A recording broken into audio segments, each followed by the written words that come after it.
We can barely contain ourselves over here, so we're just gonna go ahead and get started. This is the Demo and Radio Gamescast here for another Games Club. Today we're talking about Starfield. We played Starfield. Woo! Yeah! We got the usual crew here. Myself, Ryan, Alex, and Wyatt are going to be our long haulers for this episode, and then Brett is our ringer who has played only part of the game. Yeah, like the first, probably 4 or 5 hours or something. Yeah. Shame. Yeah, probably.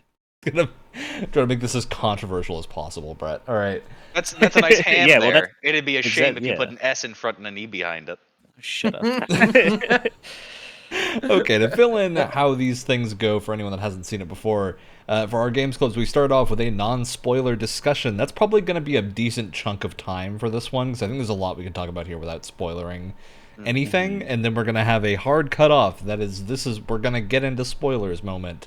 We're going to say that, and then we're going to kick Brett out, and then we're going to get into talking about spoilers. Yeah. Specifically for the main story, we're not planning to actually spoil the resolutions of any faction quests, but we will fully spoil the main story and talk about all the stuff surrounding that. So, no faction quest line spoilers for the end of faction quests. We will talk about them from this is what's in the quest standpoint. So if you don't want any of that, hop off at the spoiler warning. All right, let's get started. So, Starfield, Bethesda Game Studios' newest thing. Weird little game experience they've thrown in front of us, and it's been a controversial one, I think, compared to...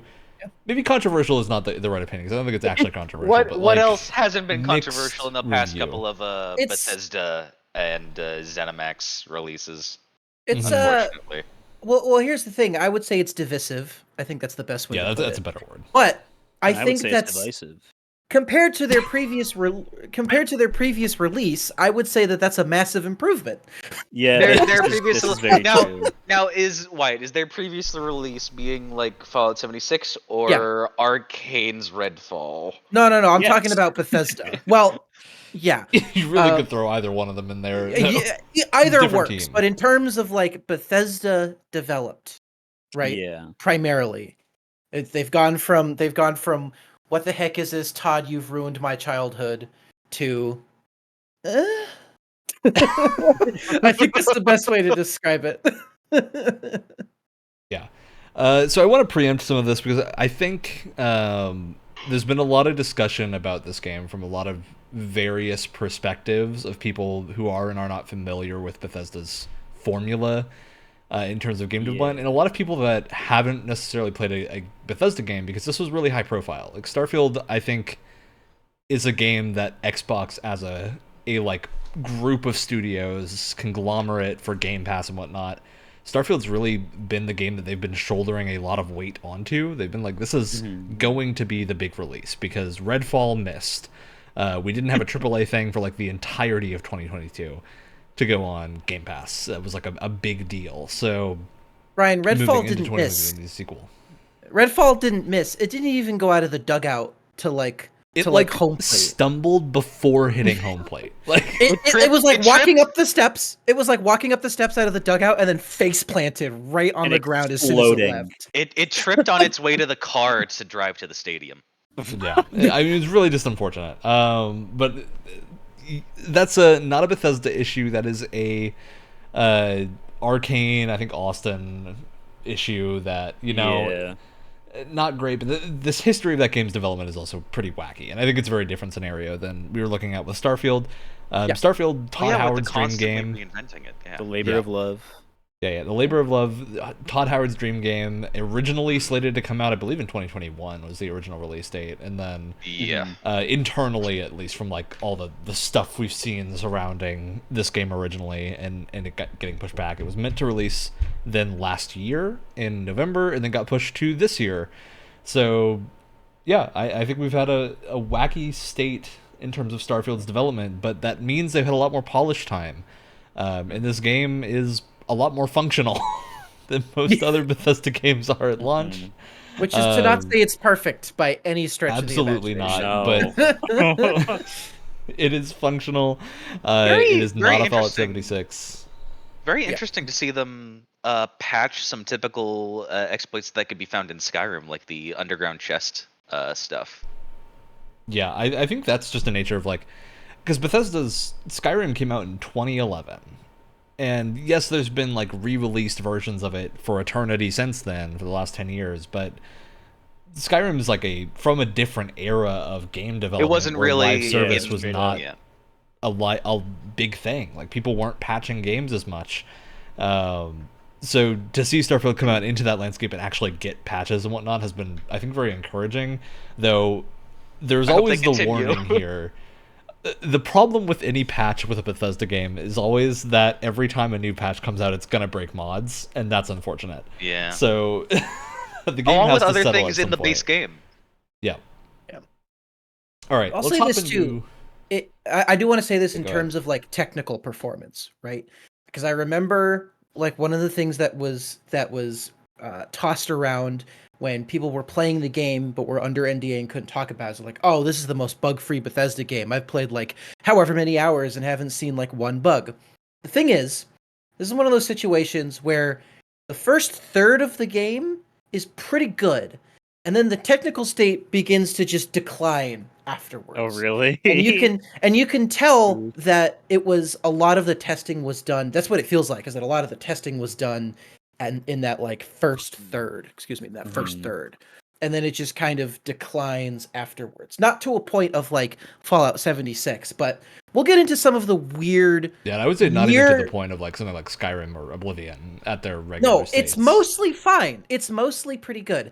I do want to get on to something that didn't break the quest, but was so close to breaking the quest and breaking my patience at the same time. Are we talking main It'll quest be here, side quest? where Companion it's- quest, which I think I've Yeah, already. we'll get into it. Oh, Let's yeah, start yeah. with like what Yeah. Starfield is and whether or not we Oh, include yeah. the game itself, because I It think is we're an jumping the gun a little RPG. bit. It is a. It's a Bethesda RPG, Yeah. which is basically like first-person perks, leveling up, building a character. You pick your traits at character creation. They inform some of your playthrough. Very standard Bethesda setup here, but I think they've done a good job actually fitting the RPG back into Starfield compared to Skyrim at times. It feels a lot of people going into Skyrim have to do things like modding to get a lot of those RPG elements back. And it feels like with Starfield, we actually got those in the base game, which is really cool. And I think there's with the good nature character of their, building opportunities here.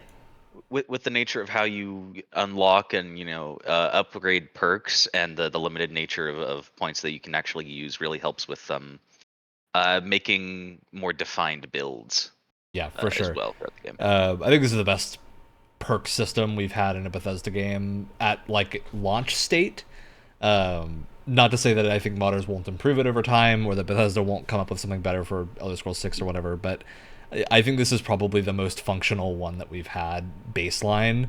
That feels like all your choices are pretty meaningful. You can level up your individual perks. I've got like small problems. Like I think you should probably, the way this game scales, I think should have just had like a different XP curve. That should not be. High level shouldn't take you much longer to acquire than low levels because you need so many perk points. Like you need so many to do the things they want you to do in this game past a certain point. Because a lot of like basic functions are locked behind perks, which I'm a fan of. I personally think that is probably a good thing. If it was signposted better, I do think they do a bad job of like telling you that that's the case. But Yeah, like there's what are some of the things you can't use? A boost pack. You can't pickpocket. You can't even sneak until you can like, sneak. crouch. You don't get any of the meters without it. Yeah. And also you're also very easy to detect. Yeah. As well before that. Yeah. Lots It'd of be stuff like like actually that. just trying to crouch to avoid someone in real life. Mm-hmm. Yeah, there was it was a really nice kind of like progression in terms of the things that you can do in the game, because I feel like what I see a lot nowadays is with skill trees or perk trees, whatever you want to call them, you have all of your base abilities at the start, and then everything else is just kind of like boring stat upgrades, which can and be small very stat upgrades boring. too. It's like we've really moved to getting a 0.5% upgrade is considered an upgrade, and I'm like, It is That- not. Oh, this rune will give me 0.2% if frost, I like can't extra frost as a player damage. feel the difference when I get an It's not upgrade, worth it. it's not worth it. As like a incremental like skill tree thing in a lot of cases. I just feel it's not super rewarding. So Starfield, I think, took a good direction with it to make them feel pretty impactful. Like the smallest damage boost I think you can get is like 10% at a minimum. So everything feels pretty weighty and impactful. Combat here is way better than I think Fallout 4's like baseline was, because I think that's the most comparable thing that Bethesda's done, and haven't played a ton of 76, so I don't know if it's better there. But the gunplay here is pretty good. It's not Destiny level, it's not anything like that, but it's good. It's solid for being an RPG. Yeah. And I think that's the important thing to know going in, is that it still is an RPG and not a pure first-person shooter. So like skill is not. If you want to use guns, spec into them. Yeah. Yeah, exactly. I think the biggest improvement combat-wise, because I did play a fair bit of Fallout 4 before moving into Starfield, because I wanted to compare the combat specifically. One thing that I think was a massive improvement is that their combat arenas or their combat spaces are like bar none the best. Yeah, the level design here is like not even. It is in a different league than most other Bethesda games. Like. They really did a good job with level design in almost every area of this game. There's really good flow to a lot of the combat spaces, especially ones in like faction quests or main campaign missions where you can tell they got the most amount of attention. I think it was really well done, because playing like Fallout 4, it's like you're in these like awkward little buildings sometimes with like tons of rubble everywhere, and you're shooting at tiny little spaces. It was kind of a mess. I think that some things that really achieve that, I think, is you've got the level design is just better, but also you can lean in this one if you're up against cover and you hold the right mouse button or the left trigger when you're aiming. You'll lean out of cover to actually be able to shoot and then pop back in when you let go, which is just a thing that wasn't doable in Fallout games, and it feels really good here. It means you actually can use cover a lot more effectively. You've got much better like variety here. They do a good job of accounting for different play styles of like even the randomly generated buildings will have different ways to tackle situations inside of. You'll have vents that you can move through if you want to stealth. You'll have just the guns blazing straight in.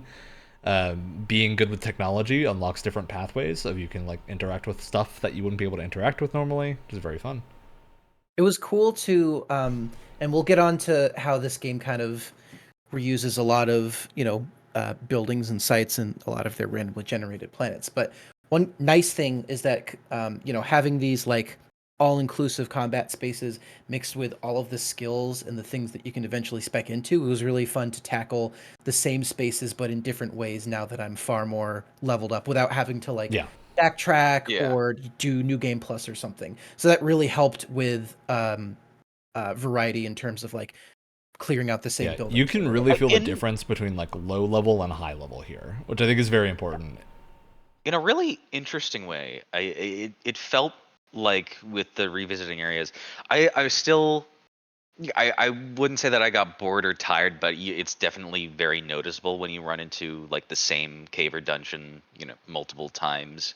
But it felt while it wasn't entirely negative or positive, it was interesting in how it felt like playing a PvP first-person shooter, where you're practicing the map and getting used to it.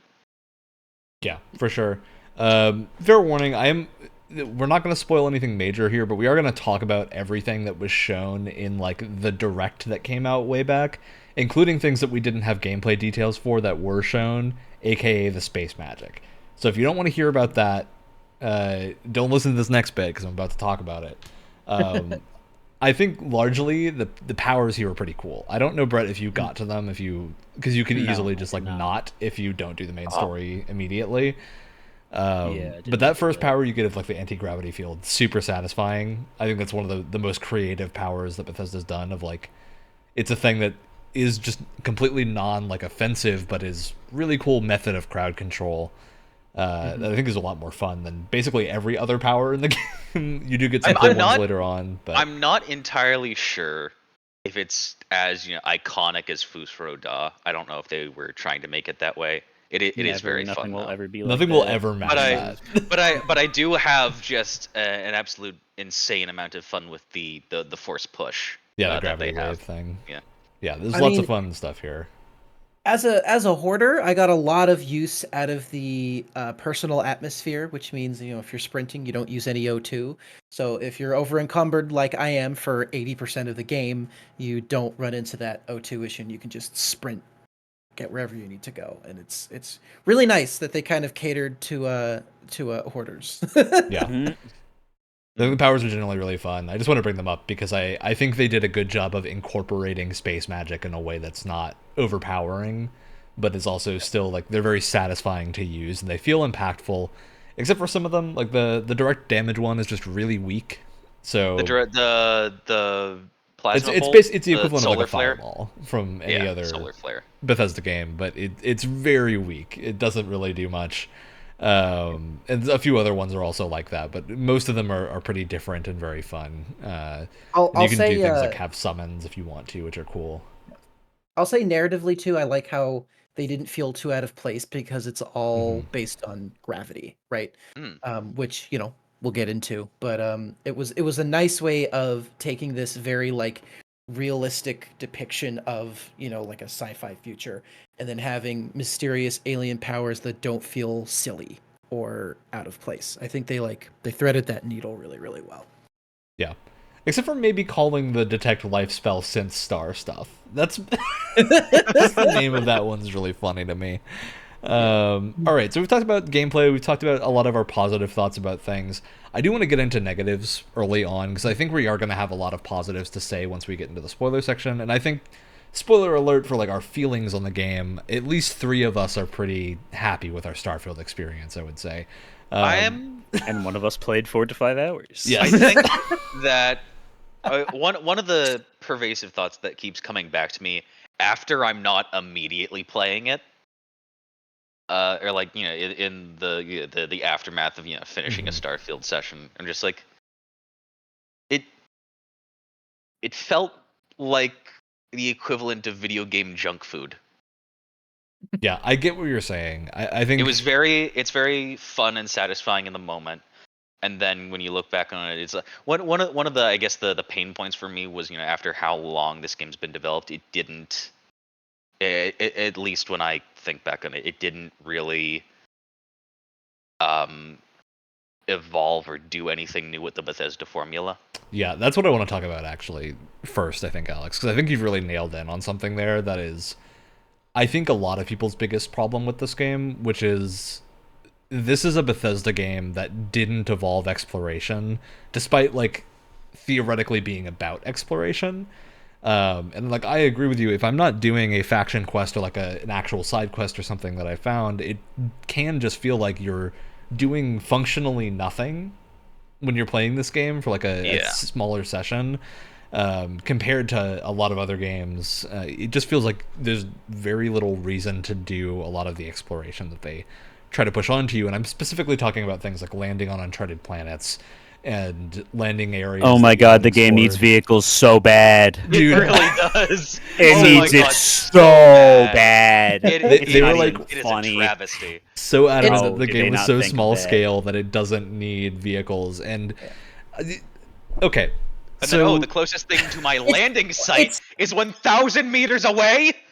yeah, I'm gonna It's a hit complicated. this for a second because I think this is one of the few complaints I have with a game where I have actual authority, because I'm functionally a level designer, and a level design principle that's very important when you're doing anything that players can explore. And like this isn't limited to open world. It's anything that players can explore.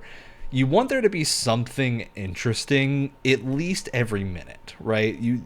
And that's on the far end. Like, really, you want it to be less than that, but some games are slower like 40 paced. Like, seconds. if you're making a JRPG or something, you want it to be a little bit slower paced and whatnot. Yeah. But there needs have, to be like, something in the interesting. distance that you could see. Yeah, that you need to be able wanna to go see something that towards. you want to go to.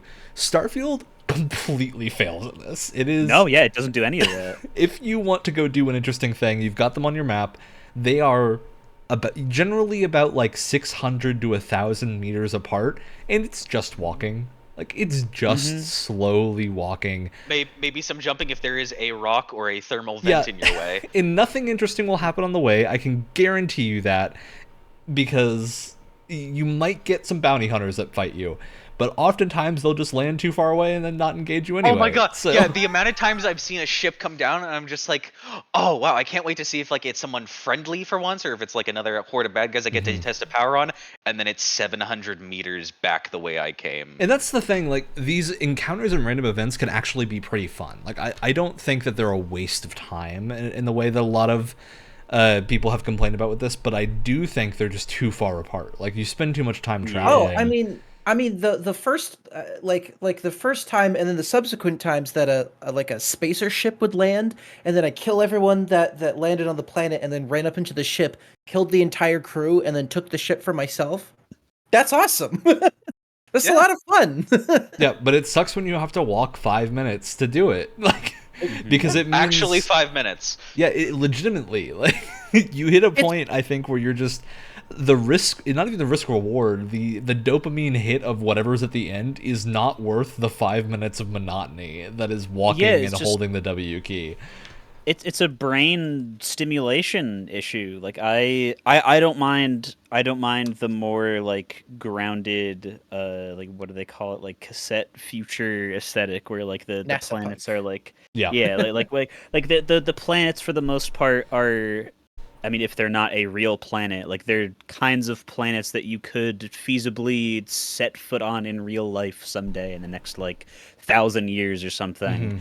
Like I don't mind like Mars is just Mars. Like there's nothing fancy about it. It's just Mars. It is a red rock in the middle of nowhere that has nothing on it. That's fine. But if I could traverse like even twice as fast as regular like walking speed, it would make that like because I respect their decision to have that kind of environmental design because I think it works and it actually looks really nice when you like agree with it. That's what they're trying to tackle. I think they did that very well, but it doesn't lend itself to like the here's an interesting thing every like 30 seconds or whatever, at least at like walking pace, because like again, like we said, they're just miles away and there's like a waypoint of I don't even know what this means. I guess I should care because there's a waypoint for it, but I don't know what this word is in context of the game or what this symbol is because I haven't especially because like yet. The general quest formula of this game is land, do something, get up, go to a different spot, land, walk to thing, and do it. But the walk to thing part is just way too much of it. It's generally way too much.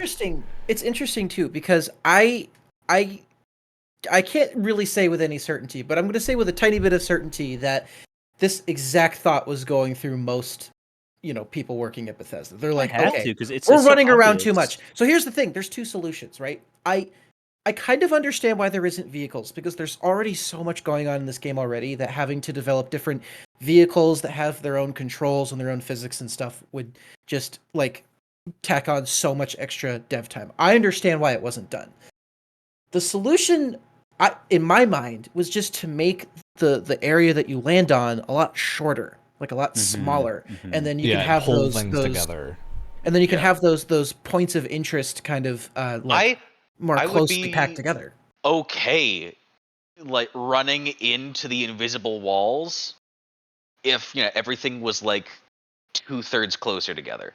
Yeah, and like the invisible wall issue is also way overblown because I've yet to see one and I've played like over 100 hours of this game. So unless I'm specifically running in one direction, like which you won't do because it's incredibly boring. For one, more than any sane person would do, and two, more than people who have like sped up, who have used speed hacks on the game. Going 5 times as fast, it took someone 10 minutes running in one direction to hit something. But I think back to what Wyatt was talking about like spacing things out and whatnot. I think this is one of the few things where like looking at No Man's Sky is kind of important. And other first-person games, including games like Skyrim and Fallout, because I think they do this way better as well, of having points of interest along your pathway. Of like Skyrim is really good at having little vignettes of content in the open world. As you're walking around, you'll see like a Spriggan wandering by or something, and you're like, oh, that's cool, which is enough to like get you to push to walk to wherever you need to go, right? It's enough of an interesting thing to make you go to the next point of interest. Here there is just the map tells you exactly where points of interest are, and you know exactly where they are, and so you have to walk exactly there, and you know there will be precisely nothing on the way, aside from maybe some wildlife, maybe a neat looking plant or something that you can't interact with, but yeah, it Well, feels bad. You can scan it. It'll give you 2 XP, and if you scan every other plant on that planet, then you might get a little money if you sell it to a particular person.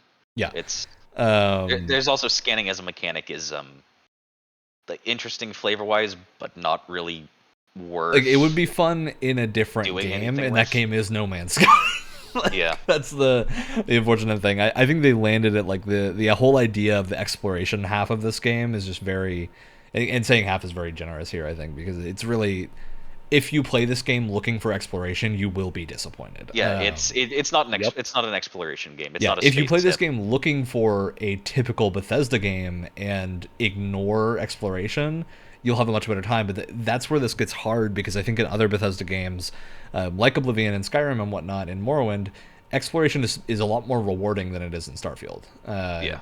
Starfield, you really need to be prompted to go somewhere to know that you'll find something interesting. And it's like, I have no way of knowing where I'm going to find side quests that isn't the main hubs. Like, I don't know if I'm going to land on a planet that will have something interesting until I go there, which involves really just sitting in menus or hopping between loading screens, which is not a thing I have a huge issue with. Like, I don't feel the complaint of like there's too many loading screens in this game generally. But I do think it would be just more fun if, like, on the ground you had more movement options. Like, even No Man's Sky had the bug where if you quick meleeed, and then jumped, you would get a huge burst of speed. And they kept it in the game because it was really fun. And speaking of that, I have a question for you. So I looked, just to remind myself, I took a look at all of the different alien powers you can get, right? Because I wanted to ask this question, and if it's already in the game, then I wasn't even going to ask it. Yeah. But if the game gave you one of the alien powers where you could just run really fast, like especially if it was just like an out of combat thing of like you run faster when you're out of combat. Would that fix the problem? There's the gravity dash that they have, but that's not the the power same, that it though. takes up, it's not. It's not the same. It doesn't fill the niche. Yeah, I think they really just needed a gameplay mechanic around travel here if they were going to make it so that all your points of interest were very far away and also marked on your map to begin with. It's almost kind of like the Ubisoft problem that Ubisoft games have of like a giant open world filled with nothing. Or filled with just too much stuff. Like Ubisoft has the problem that it's filled with too much, but all of it's monotonous. Like none of it is interesting enough to grab your attention. You can't say that their games don't have content, but whether you actually want to like engage in those or not is like a completely different. And it's a really hard problem to solve, I think, here, because it is like the case of there's 1,000 planets in this game. It would feel really weird if every planet you landed on had everything clustered really tightly, but I think it would play better. Like I think it's honestly just a problem of they made the sort of realism sacrifice here. Yeah, it's a video game. It's cool that they had like all the planets accurately spaced out from each other. But if you're not going to do a rover or something, fun. Yeah, we need some either ground vehicle or method of travel on ground being more fun, because that's again the No Man's Sky thing of like No Man's Sky. You have exo vehicles. You've got multiple options for traversing ground. You can lift your ship up into the air and then fly around, and that will get you to the point you need to go exactly. And there's a series of decisions you make when you're traveling in that game that is fun to engage with and loops back into the systems of like, well, if I do this, I'm gonna need to get fuel for that thing later. And Starfield just doesn't have that. Like it's not. I mean, even anything games, on that level of like how to solve the travel problem. I mean, even space games that are much smaller in scale still have more of a means of transportation. Perfect example. Mass Effect 1 and Mass Effect Andromeda have the Mako and the Nomad. Here's the thing, no matter what you have to say about Mass Effect Andromeda as a game, driving around the Nomad was actually a lot of fun. I would love a vehicle really like that good in Starfield, especially with the different gravities. Exactly, because if you have a vehicle that's fun to drive, it doesn't matter if there's nothing in between your points of interest, because you're going to have fun just doing the driving. I'm going to ramp it off that rock. Yeah, if they have different gravities, wow, like what's this jump going to do with this specific gravity? Like how far can I get? That's still more... Exactly. Like, I think that Mass Effect 1's a really good comparison here, because I actually think that's probably the most similar game to what this is. Like, I think if you want something that feels like Mass Effect 1 in terms of the loop of going to different planets and doing different side quests and whatnot and having main quests to go do. This has really hit on that for me. Of like, this felt like Mass Effect 1, which is weirdly enough, I think my favorite Mass Effect game, bizarrely. Like, I get that that's a weird opinion. I've played all of them. All the others have better gameplay, yes, but there's something about Mass Effect 1 that I think just hits right. And I think a lot of that is to Todd Howard talked a lot about the illusion of scale being really important, and I think he's right about that. I think he's right that the illusion of scale was really important, but it also needs to be fun, and it's missing the second layer there of like, really we just needed a rover. Like, it doesn't matter if it's not upgradable or customizable, we just need something to get around. They accidentally let the illusion become real, and they made it actually really big, and that's a problem. And here's the interesting thing too, is that with all of these like random assortment of activities or locations that are on any given planet, right? There are some that I've only run into once, and there was a good stretch of time where I was just hopping from planet to planet just to see what was there.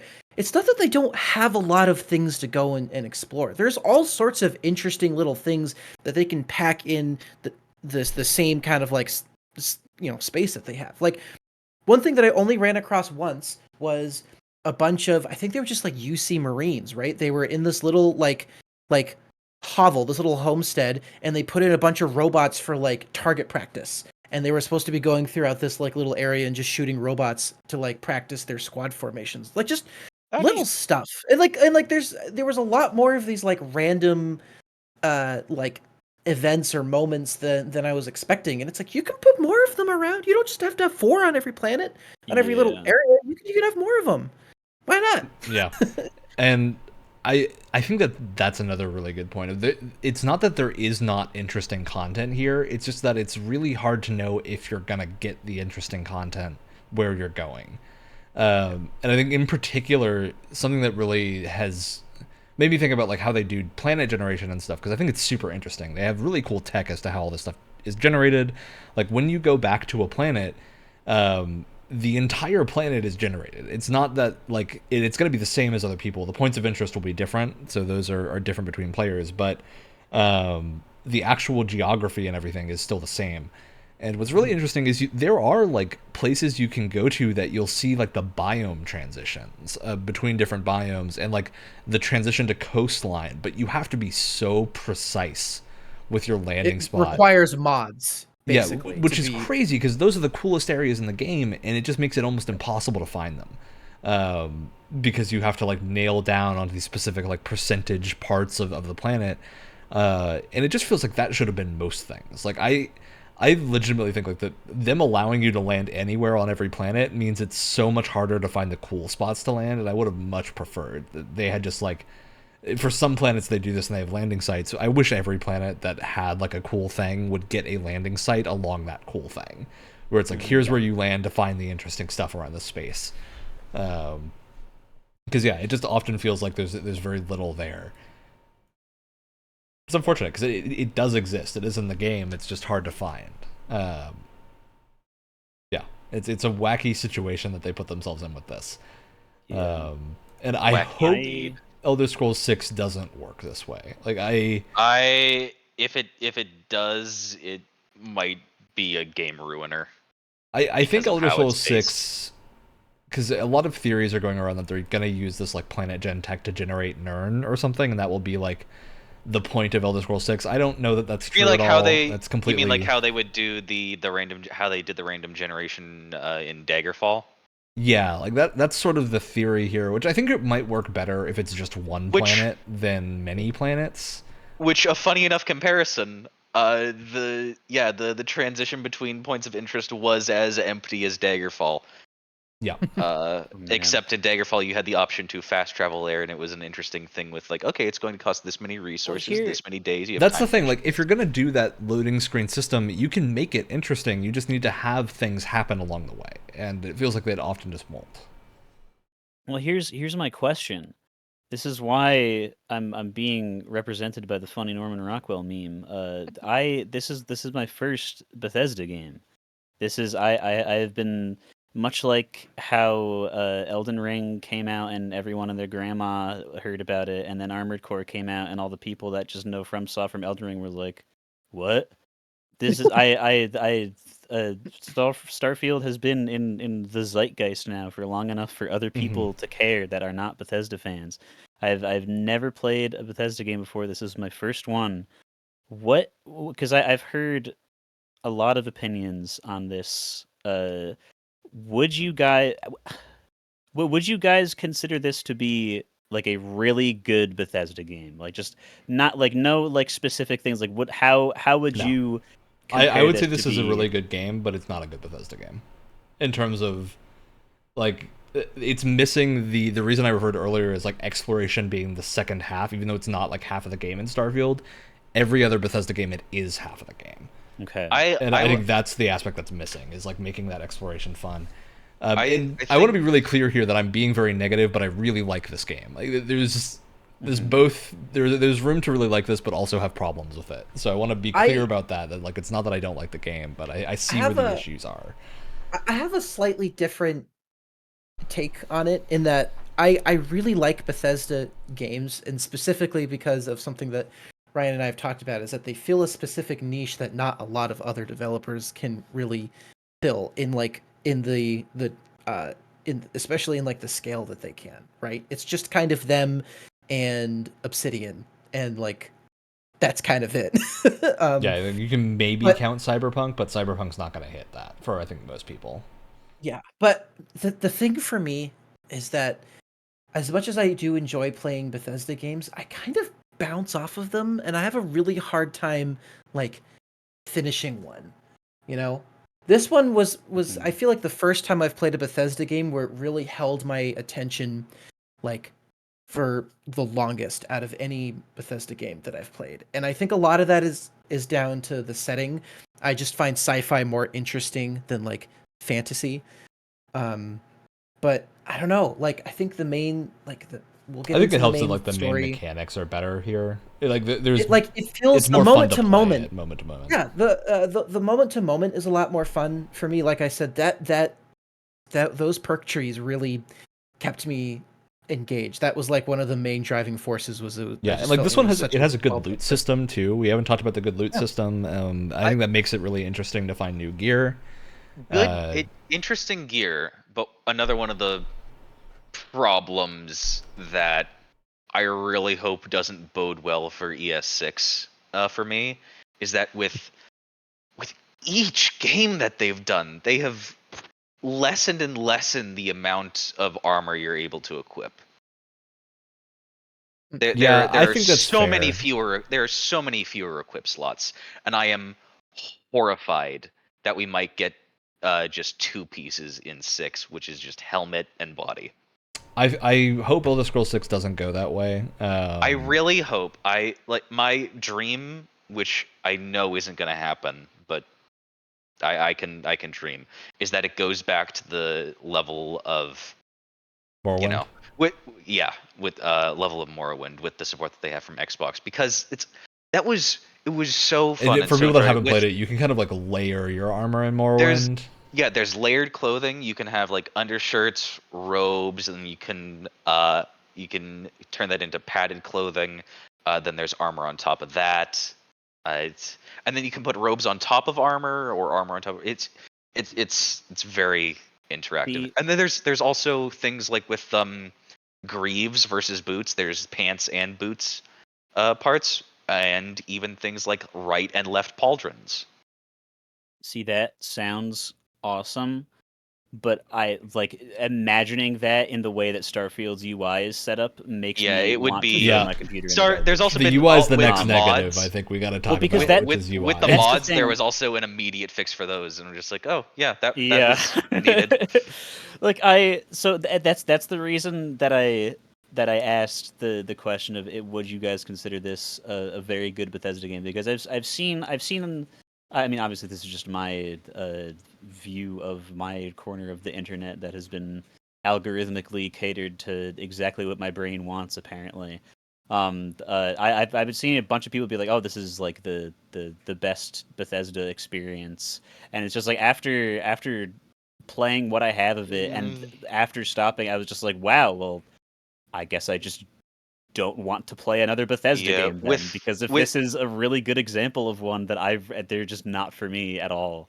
With Morrowind being my favorite role playing wise, coming from the Morrow boomer, I feel like the delta, like what I was talking about before, with this being sort of like fast food or junk food gaming, with the delta between how I enjoy it while playing and then how I think back on it afterwards, I feel like this. I still think it's good, but I don't think I could call this a very good game in general. It's a good game in general. It's not Bethesda's best, Yeah, but it's still it's good, and it keeps me coming back and playing it.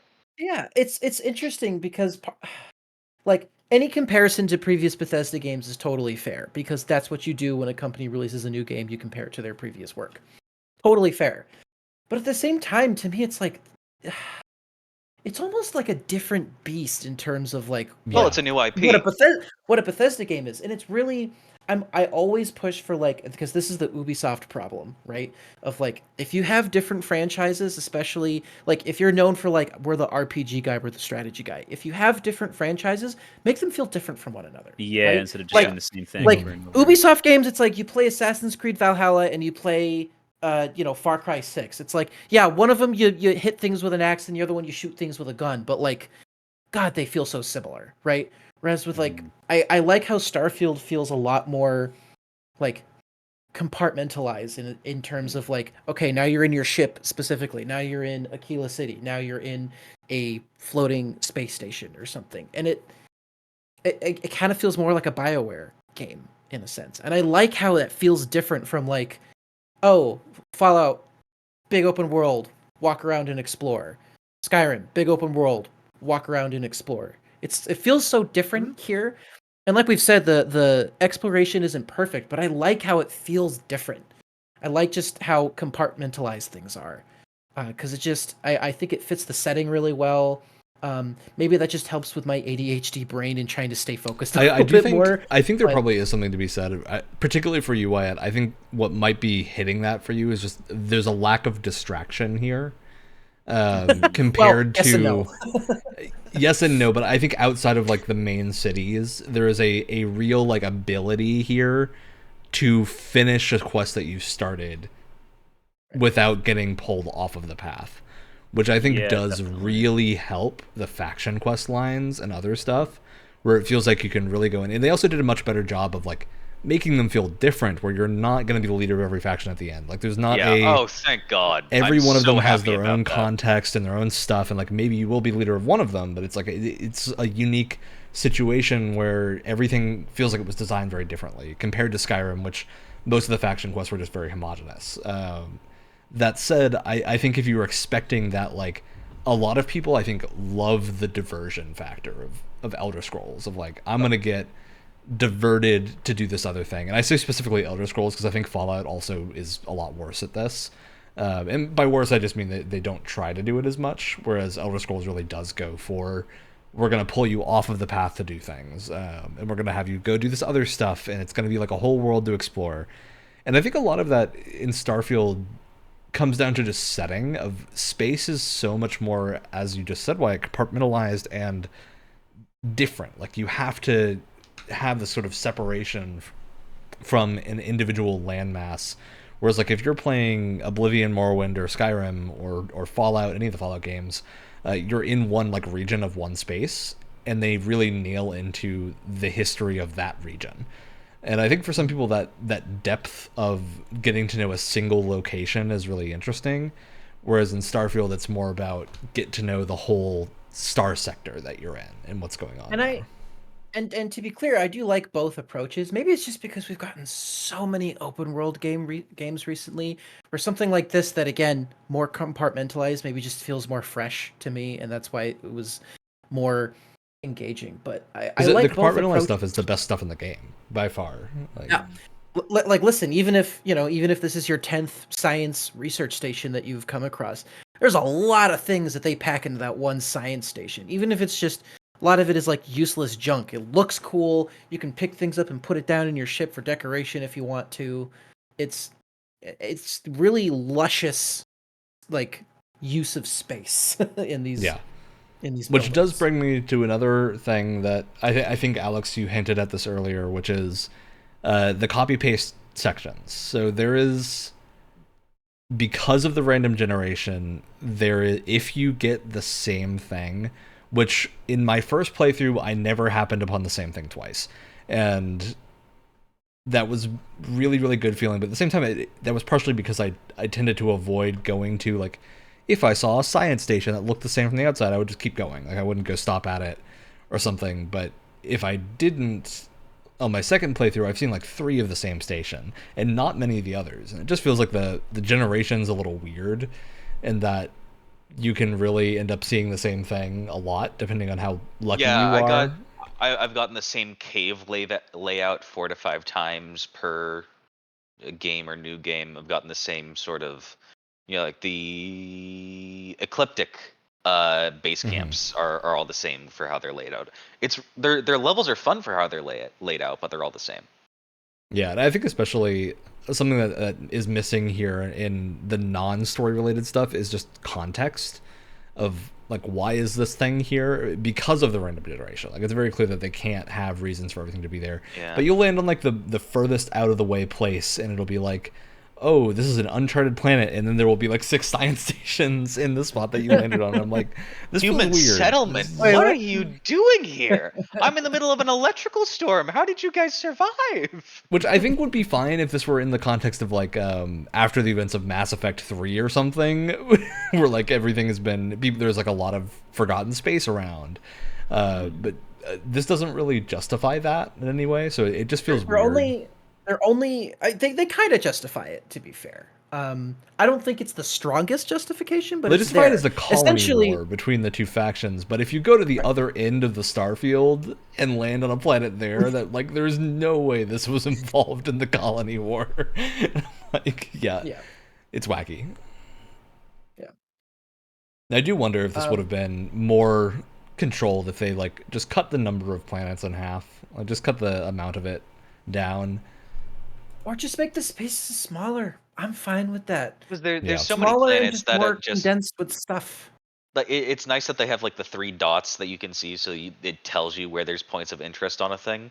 It's like, and the things that are just barren are just barren, and therefore maybe resource or scan data. Yeah, that is very nice. There's one thing I can give them, is that they make it very clear how empty it sometimes is. There are absolutely some like star systems that are just there with literally nothing in them to be a fast travel waypoint, because because like 2 points between a quest were too far away light year jump wise, and they needed something in between. Yeah, but it's also no content. I think part of my issue with that sort of approach is, I think the most interesting stuff in this game is the stuff that's like, oh, we landed on this, like, cryo base. It's got these big ice spikes coming out from an ice planet or whatnot. Like, that stuff is the most interesting, but it's also the hardest to find, because they're on the barren planets, or they're on spaces that you wouldn't want to land on normally. And I feel they're like more contextual.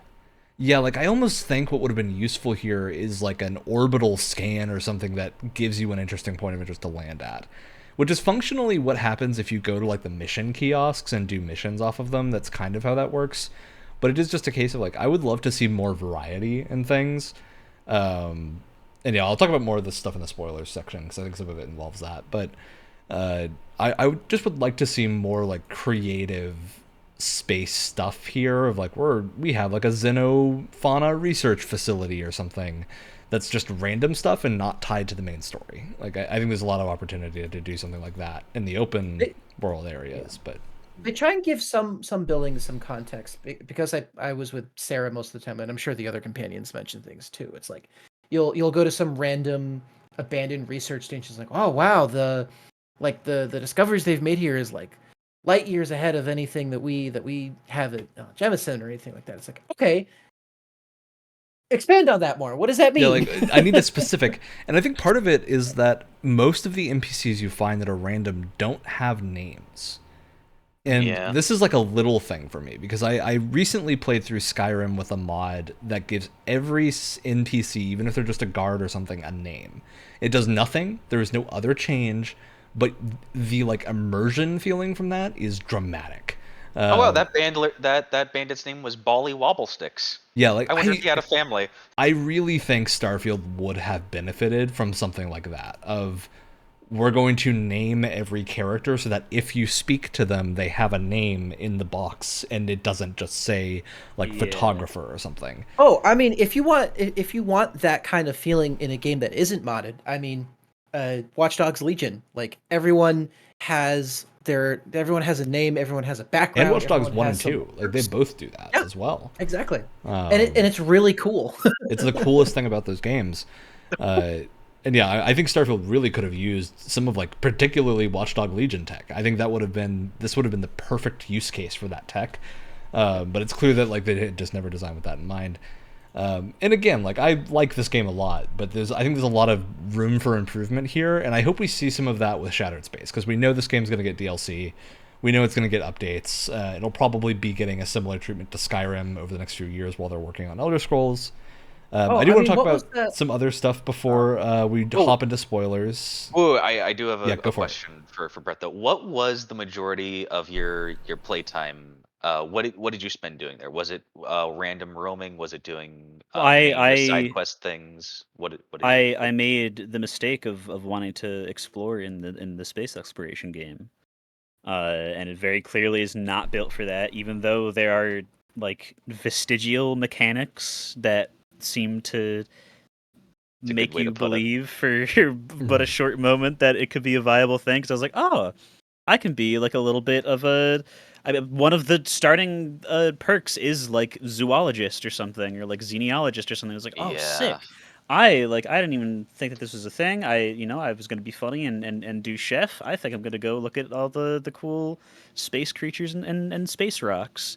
And like that remains interesting for probably 45 minutes. And I think it's also what hits that is outpost building has a bunch of locked stuff, so you can do cool things like farm with animals, but they don't tell you anywhere, and you have to unlock like the last outpost building thing, which is at the end of the tech tree. So it's like you wouldn't ever do this. So I'll tell, and this is like I don't even think this could be classified as spoilers for anything. This is a quest that you can get if you like within the first like little bit of the game. Like I said, I only played the first few hours, and I was being very slow with it because I'm getting used to all the Bethesda isms, questioning why is the jump button. It just has default controls for a game that's coming out in 2023, I go to Mars. Awesome, cool. Favorite planet in the solar system. Definitely not constructing a multi-year-long narrative on it or anything. Love that planet. Super cool. Awesome. I want to explore Mars and talk to all the people on it. I go. There's the mining base because of course Mars is just a big iron lump. I gotta say, Sidonia, rad. Really cool city. That is a really cool underground city. Just all like seeing like a little area like that be so bustling and full of like personality and stuff was very cool because it wasn't what I was expecting. Because I mean, like you go to they give you that one like beginner city that the story quest starts in, and it's just like crazy, like super like far future architecture. Everything's like white and swoopy and stuff. It's crazy, and just have so many wind generators everywhere. Yeah, exactly, and that's like clearly that's what they can do on a planet with like a breathable atmosphere. And meanwhile, Mars, like they didn't even bother terraforming it. Just whatever, we'll just put a mining colony like 50 feet underground. It's fine. And it's cool to see that dichotomy. But I was going in there like talking to people, and the guy who runs that mining installation is like, okay, everybody get back to work except don't, because I can't hire you. We have too many workers. And then I go up to him and be like, hey, I'm going to completely ignore what you just said. Could you hire me? I want to do mining work. And he's like, well, you look like a main character of a video game. I suppose that I could hire you for something special. So you see, we are in a capitalism, and the company wants more materials from the mine, so that they can give us new gear. but we can't get those more materials without the new gear that they're not going to give us until we give them more materials. So you're going to have to help us with that. And I'm like, oh, okay, cool. I see the circle. And I see the circle. I understand dialogue, funny, well written. This is cool, great. I go to the dirt pit and I get the iron whatever that he wants. I go talk to him and he's like, okay.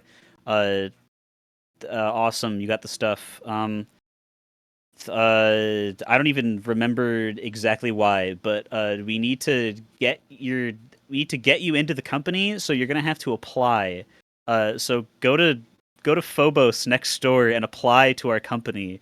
And I was like, okay, that's weird that I can't just do it in your company, but fine. So I go to the loading screen and go into the space station around Phobos, and I go and I take the like fully fledged application like quiz for the manager, which is very funny.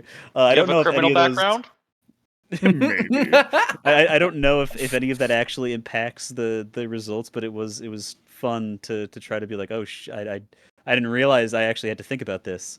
And I do it, then I go back and he's like, great, awesome job. We need to ensure that your application gets looked at.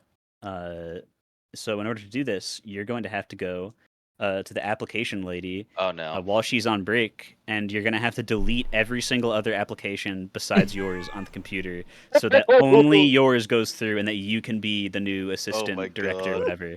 And like this is hilarious. That's pretty this funny, Is yeah. fun. And like so I like, okay, I talked to him again. The application lady goes on break at 5 p.m. local time. Cool. It's 5:46 p.m. local time, so I'm gonna literally just get into the chair directly next to her and sit there and wait for 20 hours, which I did. And then I just go. She gets up, and goes, "Whew, tough day at work. Time to go on break." And she stands up to walk away, teleports, standing on top of the seat of her chair, and is walking in her walking animation into the backboard of her chair, and is just walking on. I'm just like, oh, okay. Well, this is a video game. Surely I can video game my way out of this one. What a perfect And I'm like jumping time for onto a it. Bethesda bug. Exactly. I'm trying to like nudge her off by like jumping, and I'm like, okay, well that's not gonna work. If I open fire and kill this poor office lady, that's going to be a very bad move. So I'm not even going to attempt that, because doing that somewhere else resulted in just me being told that was wrong, and there was no good way out of that one. And I can't log in to the computer to do the thing because she's standing literally right next to it, even though she's not looking at it. So I'm like, well, maybe I'll wait for this to be over, and she'll just like teleport to her break location. She stops walking, looks at her watch again, and goes, "Well, that was a great break. Back to work," and then sits back down.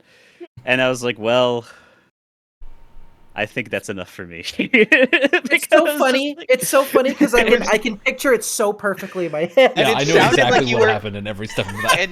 And it sounded like you were having such a good time up until then. Well, yeah, because I was on the God. fence the entire time. I was like, okay, I'm like fumbling with some things I don't really understand, that they're not really doing the best job explaining. And to be fair, I'm sure they explain most of them beyond the beginning point.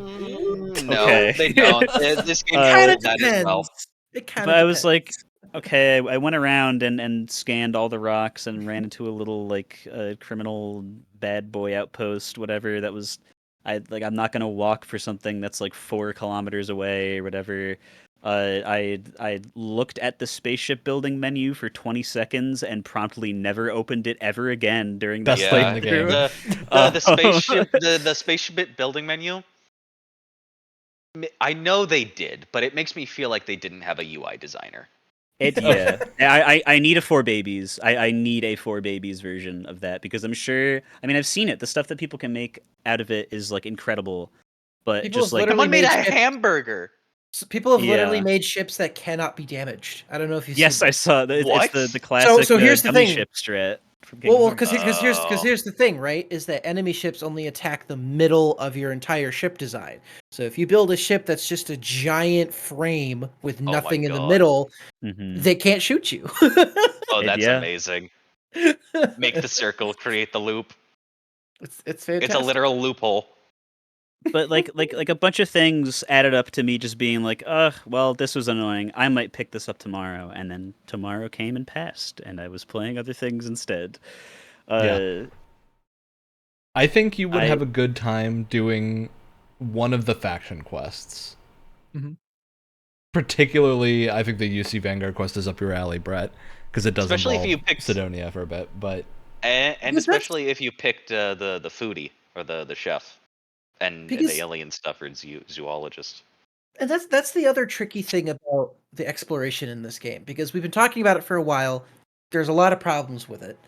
But the thing is that you can also just play this game and not really engage with that. It's not like it yeah. and it doesn't is always force you almost to go better down. if you don't.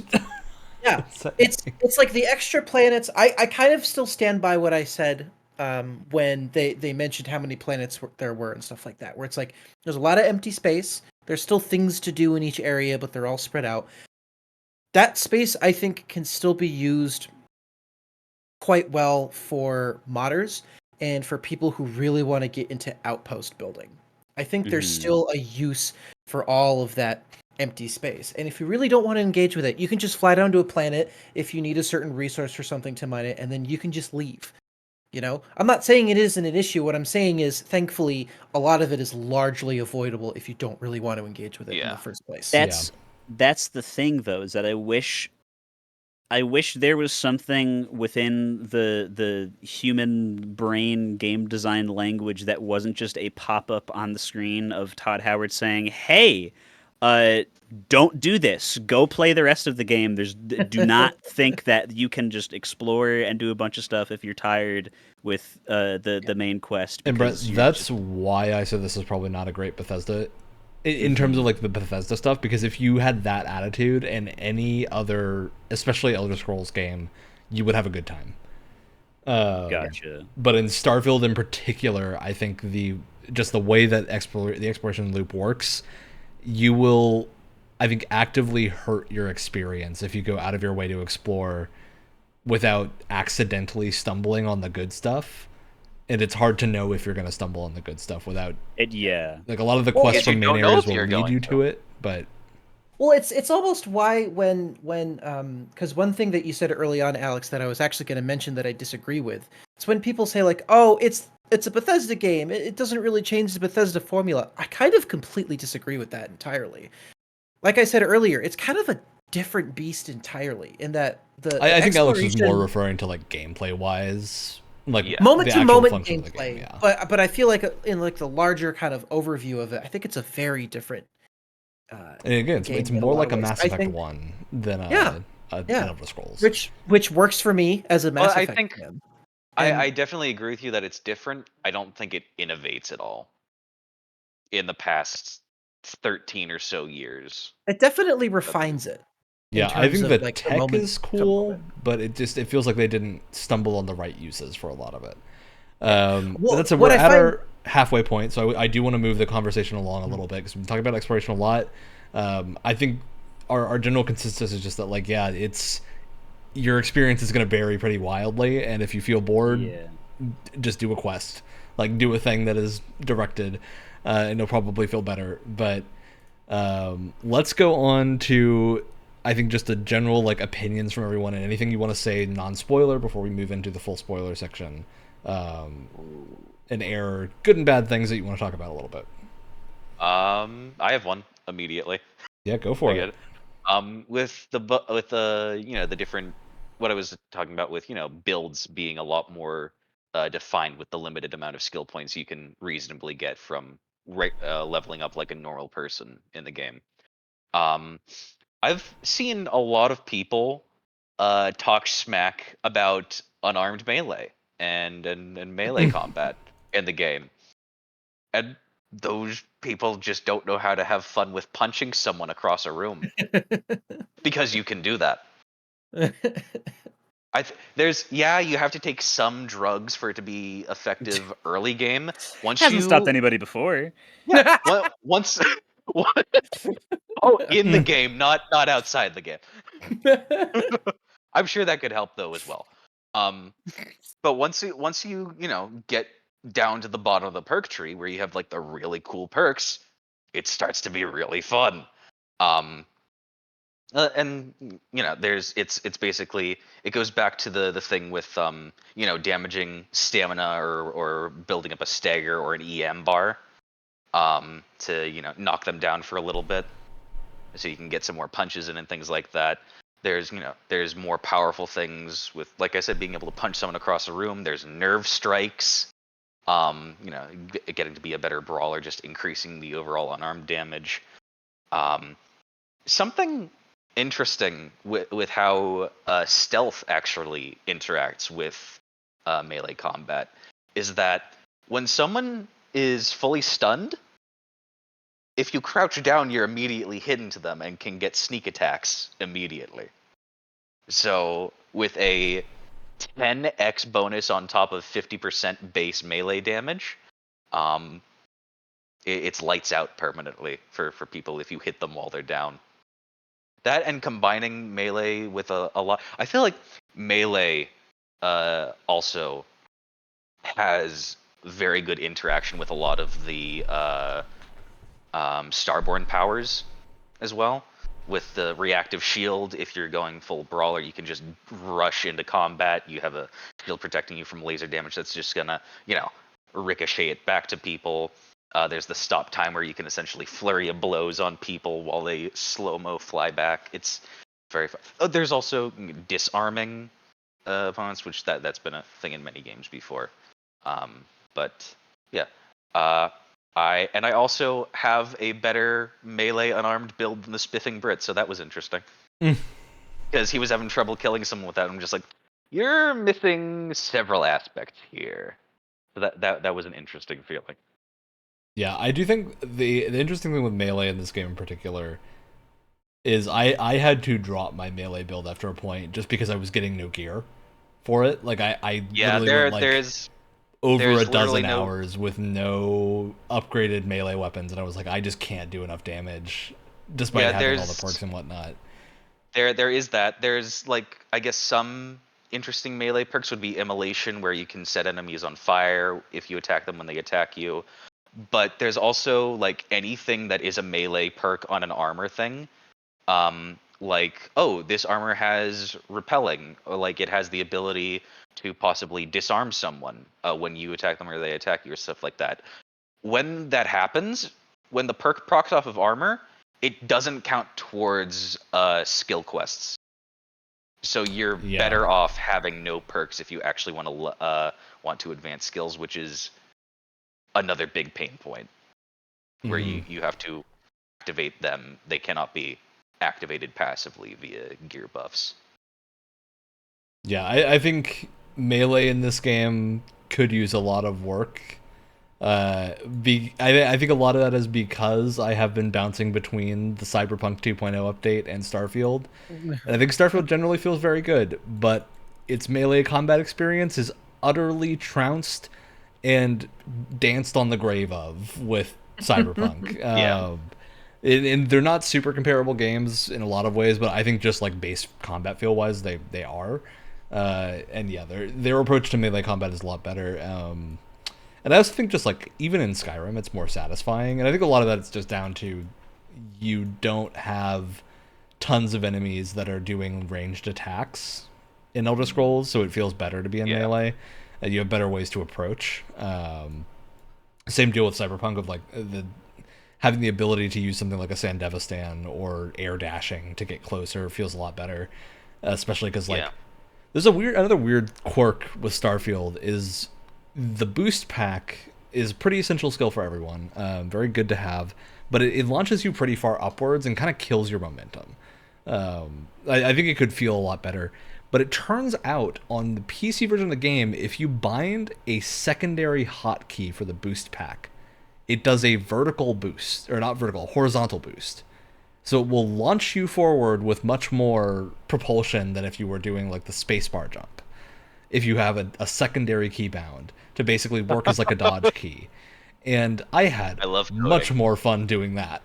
I wish that was just a toggle somewhere you could be I would like it to behave like this in combat and not just launch me upwards so I can get the dodging and whatnot, because it's clear it's in the game and I don't know if it's a bug that's causing that or what, but it was much more fun.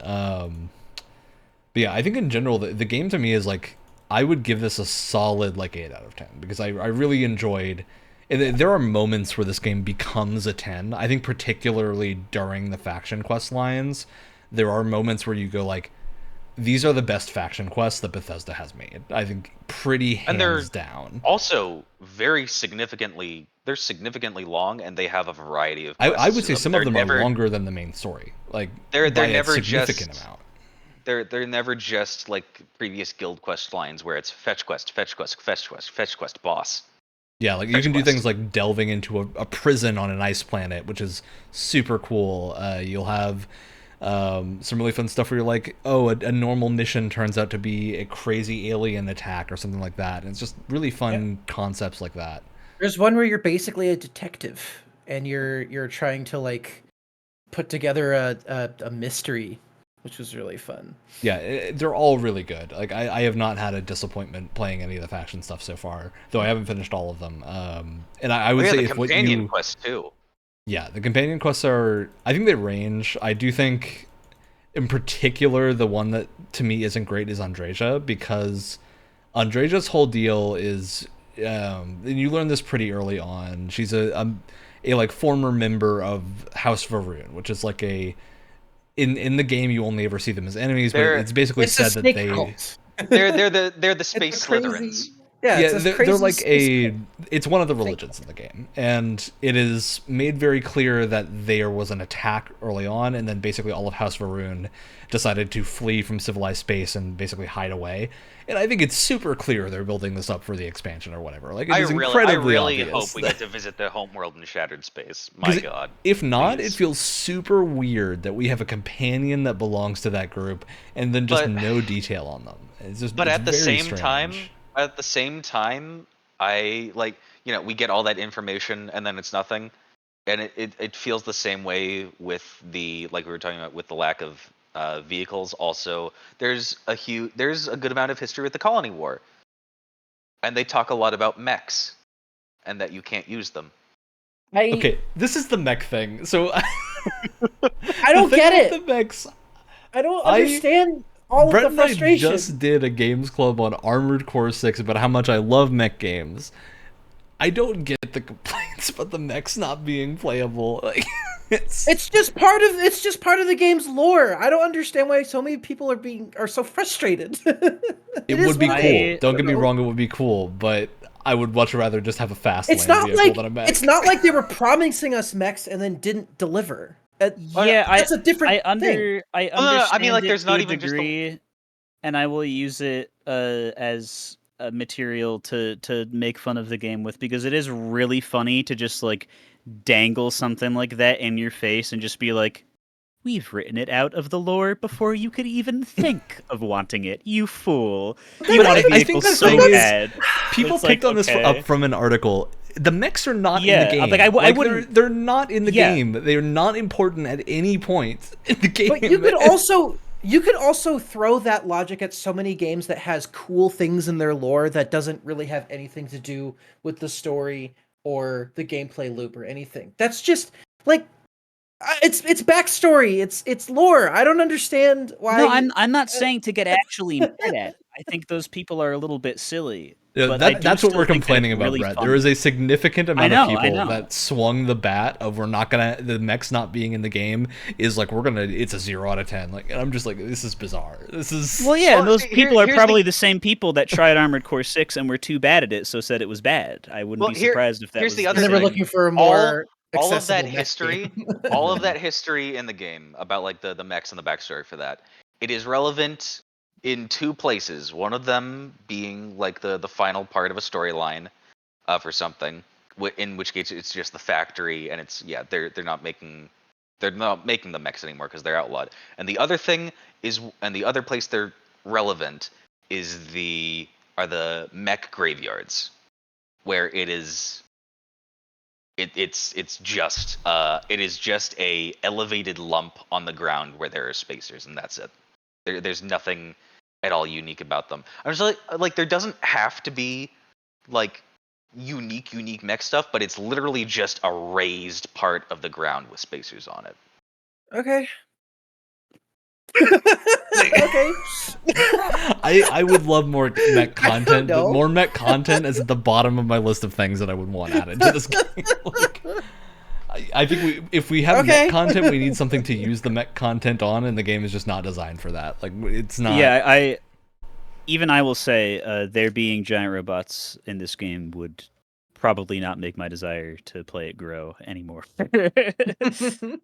Yeah, I would be down for like Fallout Power Armor. I think that's the scale that we could go as Fallout Power Armor. But Yeah, Well, that makes sense. I'd like say like maybe not even that prevalent. I'd just say like, okay, you get to commit one war crime. Here it is in one story mission.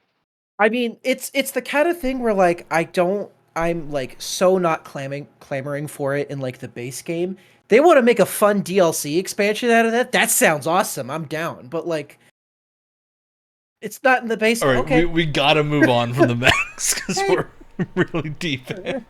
And we'll let people come up with their own decisions regarding There the are. mechs I in feel the like. game. I feel like before we move on to spoiler section, there are two Yeah. things that I feel like we haven't talked about yet that we should talk about: ship combat, ship customization. Yes. I kind of want to tackle those two bugbears before we move on. Yeah.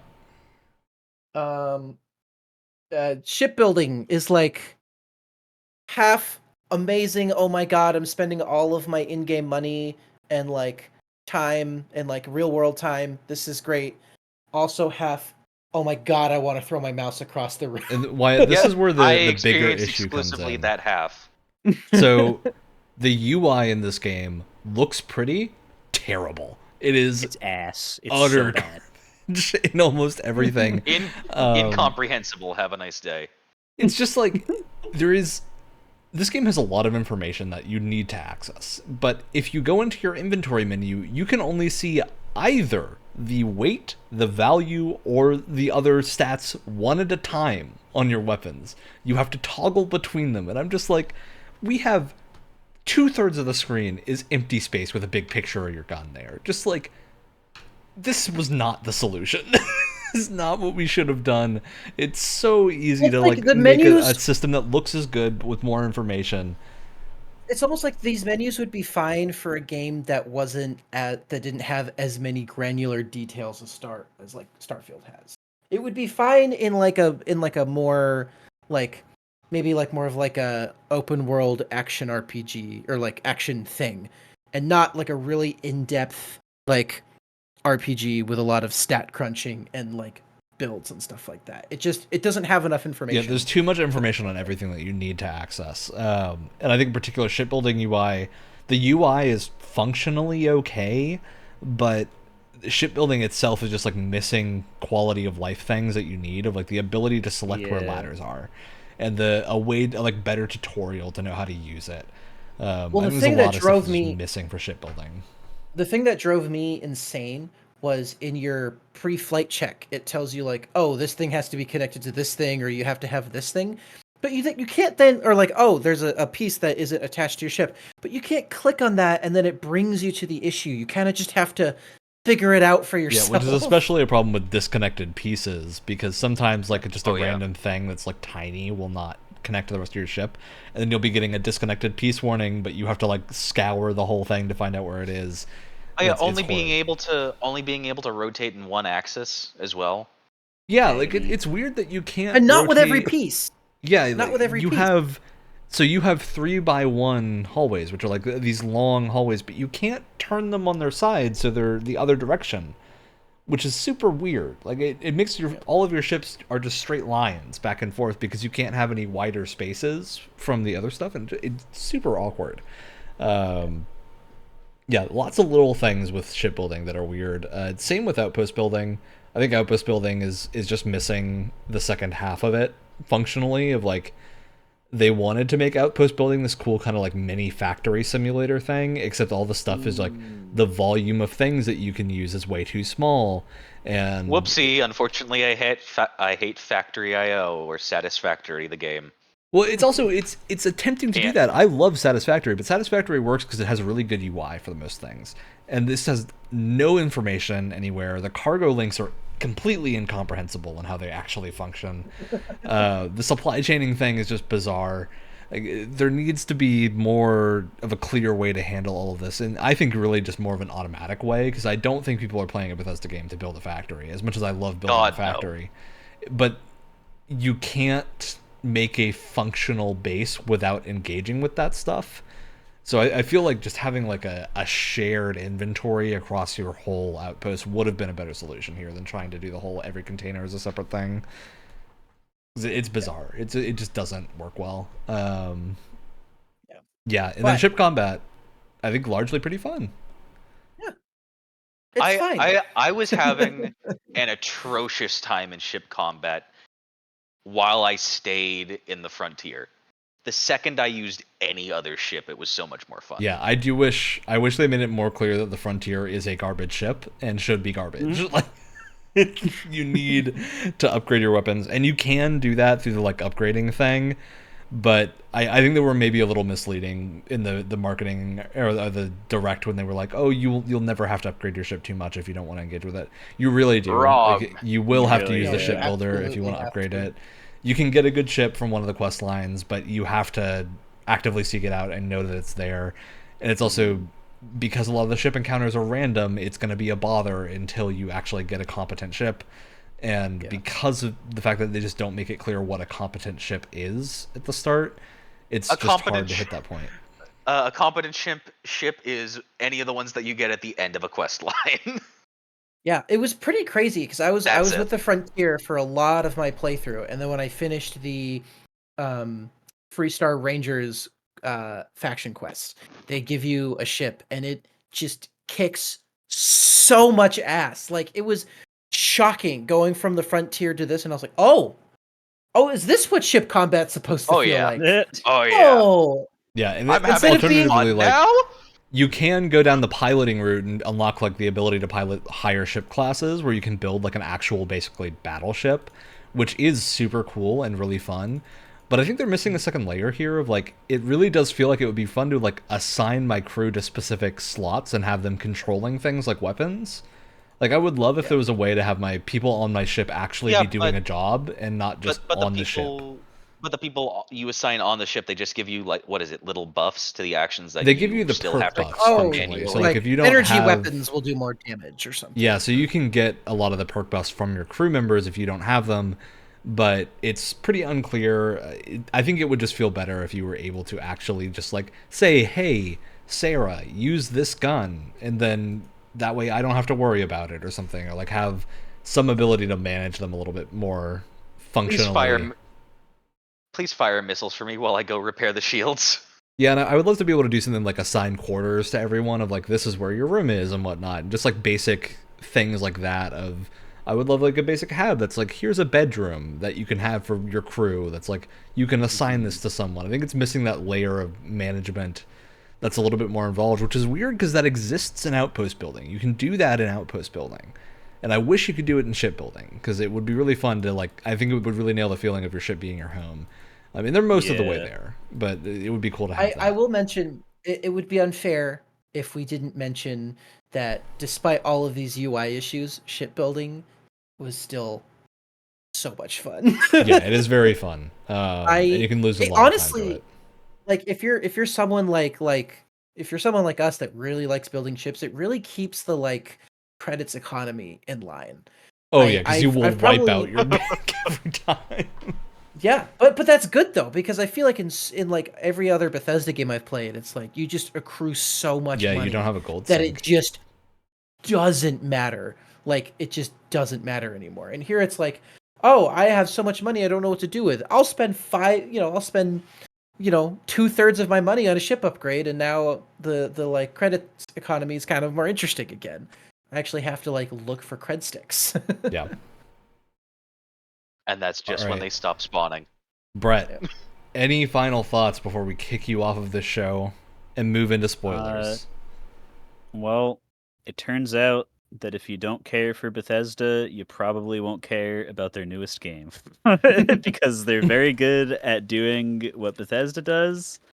And not really branching out all that much in terms of wacky, crazy things that will pull a bunch of new people in.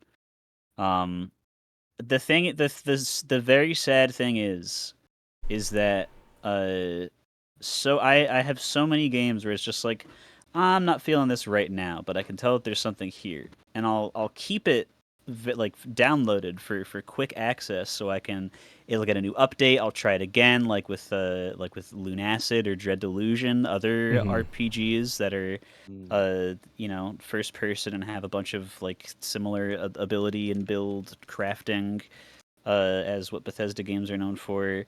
Starfield is 5 quadrillion gigabytes and cannot sit on my Xbox in that position because it's just straight up going to be taking up space. Haha. Over things that I would like to try or like to keep around for quick access, jumping back into. So I don't know if I will be playing any more of it. I currently can't delete it because my Xbox is halfway across the country right now. But we'll see how I feel when I'm back with it. You should give at least one of the faction quests a try, because I think you might have a much better time with one of those, and then feel more confident about deleting it and being like, "Oh, I got to see the fun thing." And can move on now. Exactly. Because I know my roommate is a big Fallout fan and likes certain Bethesda games. So we were planning to do a little ye old trade off when you die sort of thing, going through it. So we'll see what happens with that kind of gaming. Exactly. But yeah, I just, it's less of a this game sucks and more of just the worst thing I can say about it is that it's mid and it's not for me. Big surprise. All right, Brett. So second question then, what's your next Game Pass game? What's my next Game Pass game?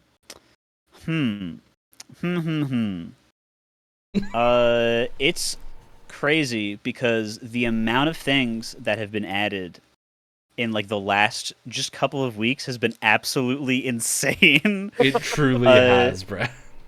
And like not even just because of the amount of things, but just because things that I know are like good. So this will be twofold then, because I have to pose a question to see if we'll do my first one. How many people here have already played Solar Ash before? Is it only Wyatt and I? I haven't. It's only you two. I have not finished it, but I have played. I know. Oh my god, Sea of Stars was added too. I will say, Brett, I will play Solar Ash anyway, so it is up to you if you want to use your Game Pass slot on that or not. Well, that's because my other Game Pass game is going to be something that only two of us are going to enjoy. Then that's just it. What is it? If Ryan imagine the takes from the other two. What? Exactly. What would it be? Terrified. So, what am I going to hate about this? Lies of P is a very fun game. That is also fun for a certain kind of masochistic person. So I someday, if we do a more of a breakdown of Solar Ash, Ryan, I'd be up for that because I'm going to play it again because I love that game. But yeah, we'll do Lies of P. Why not? Excellent. Now, Brett, boy. I did have a thing lined up, but I'm actually going to say let's all go through our picks now because we're about to do the spoiler discussion while Brett's still here. So I was going to pick something that I think all of us were going to enjoy, but because you let slip that this was your first Bethesda game, I'm sorry, Brett. So now I need to ask you to pick your poison. Do you want to play this on PC or Xbox? Which one will be funnier? What are you gonna... Brett, I want you to play Oblivion. Okay.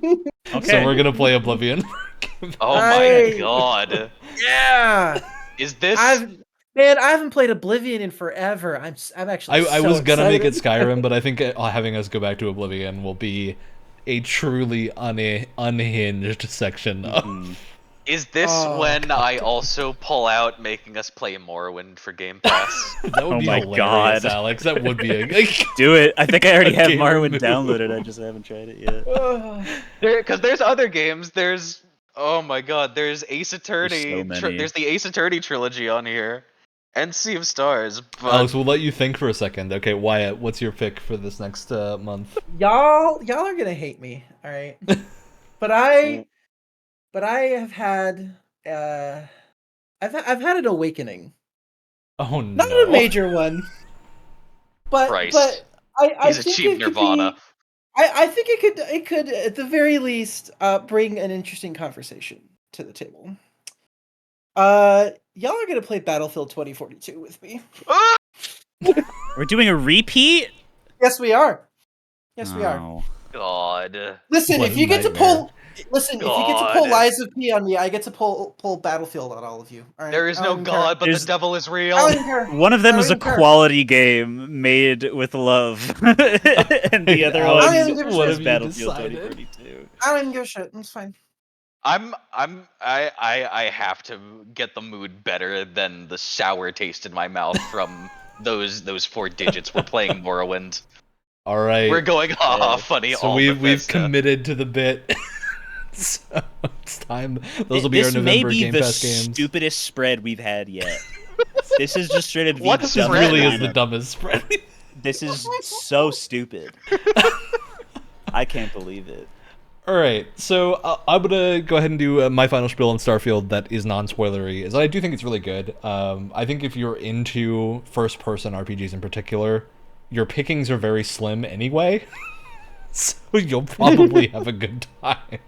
You really got this, Cyberpunk, and Elder Scrolls. That's your options, and you know this will hit the spot. So,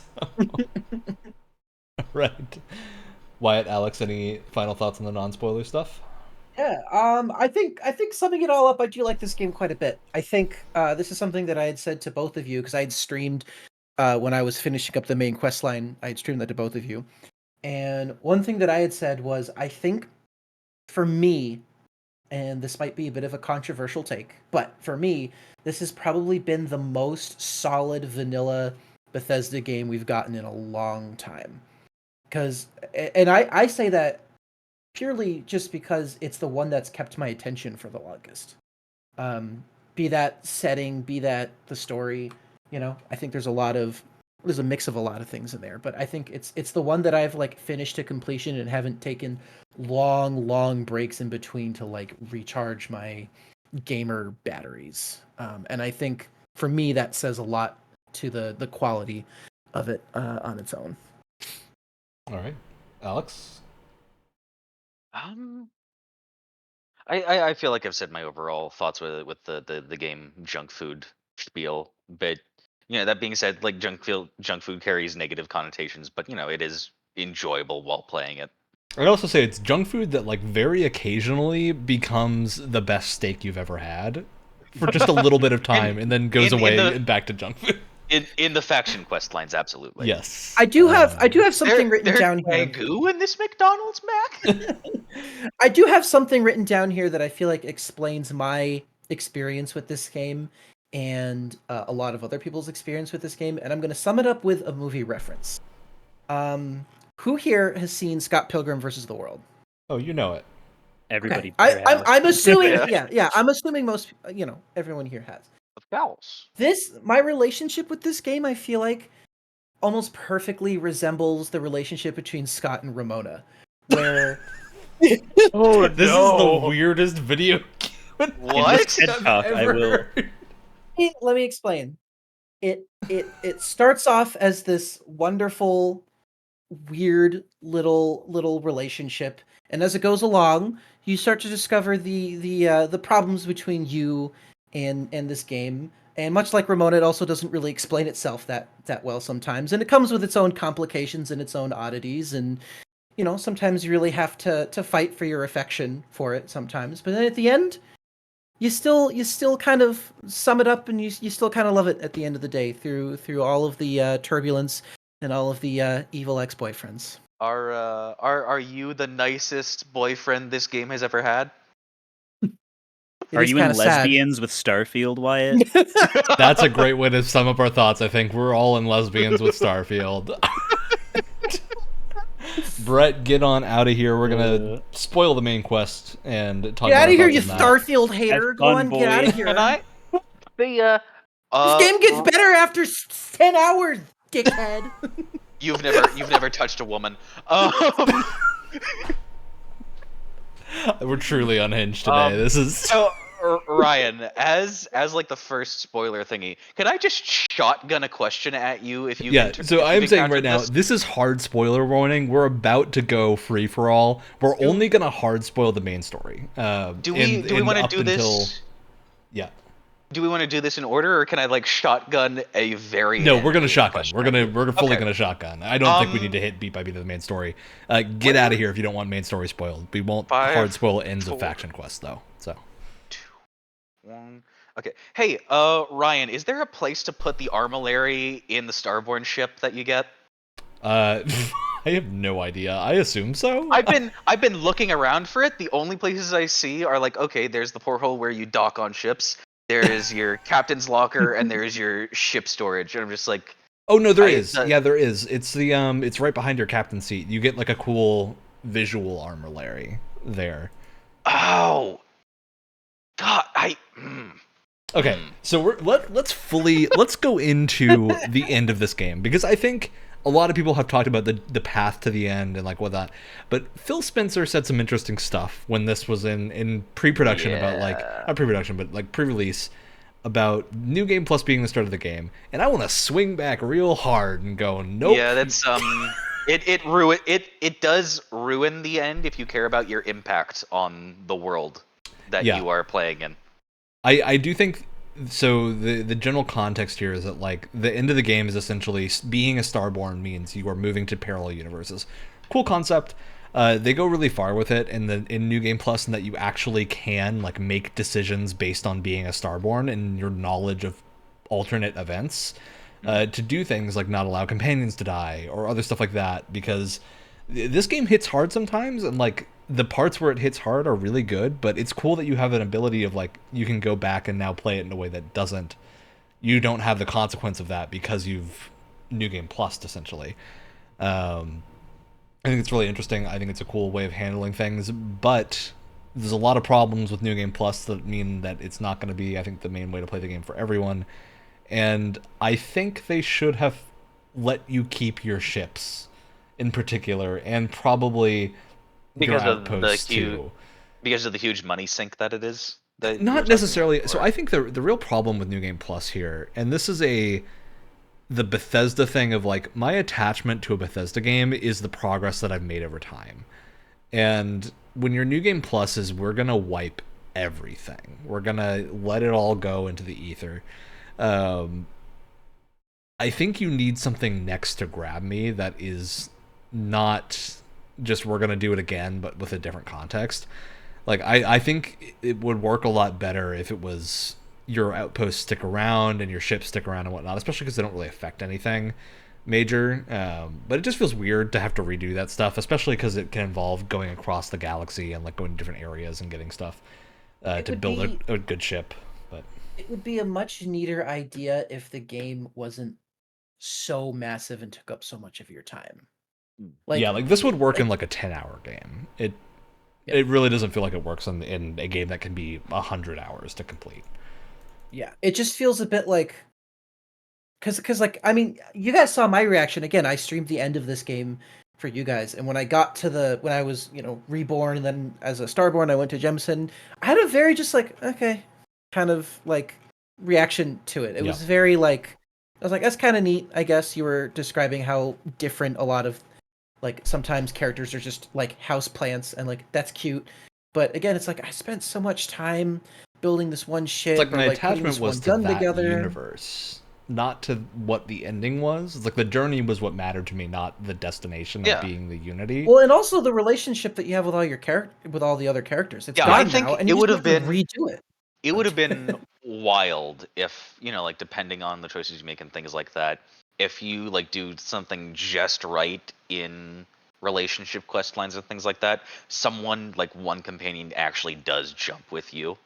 Well, I also think it's weird at the end, they or you set meet up up like after like jumping separately and you recognize each yeah, other. you can talk to your companions and they'll go like, "Oh yeah, we may not see each other, but maybe we will," and whatnot. It makes it feel like there's a way to run into them.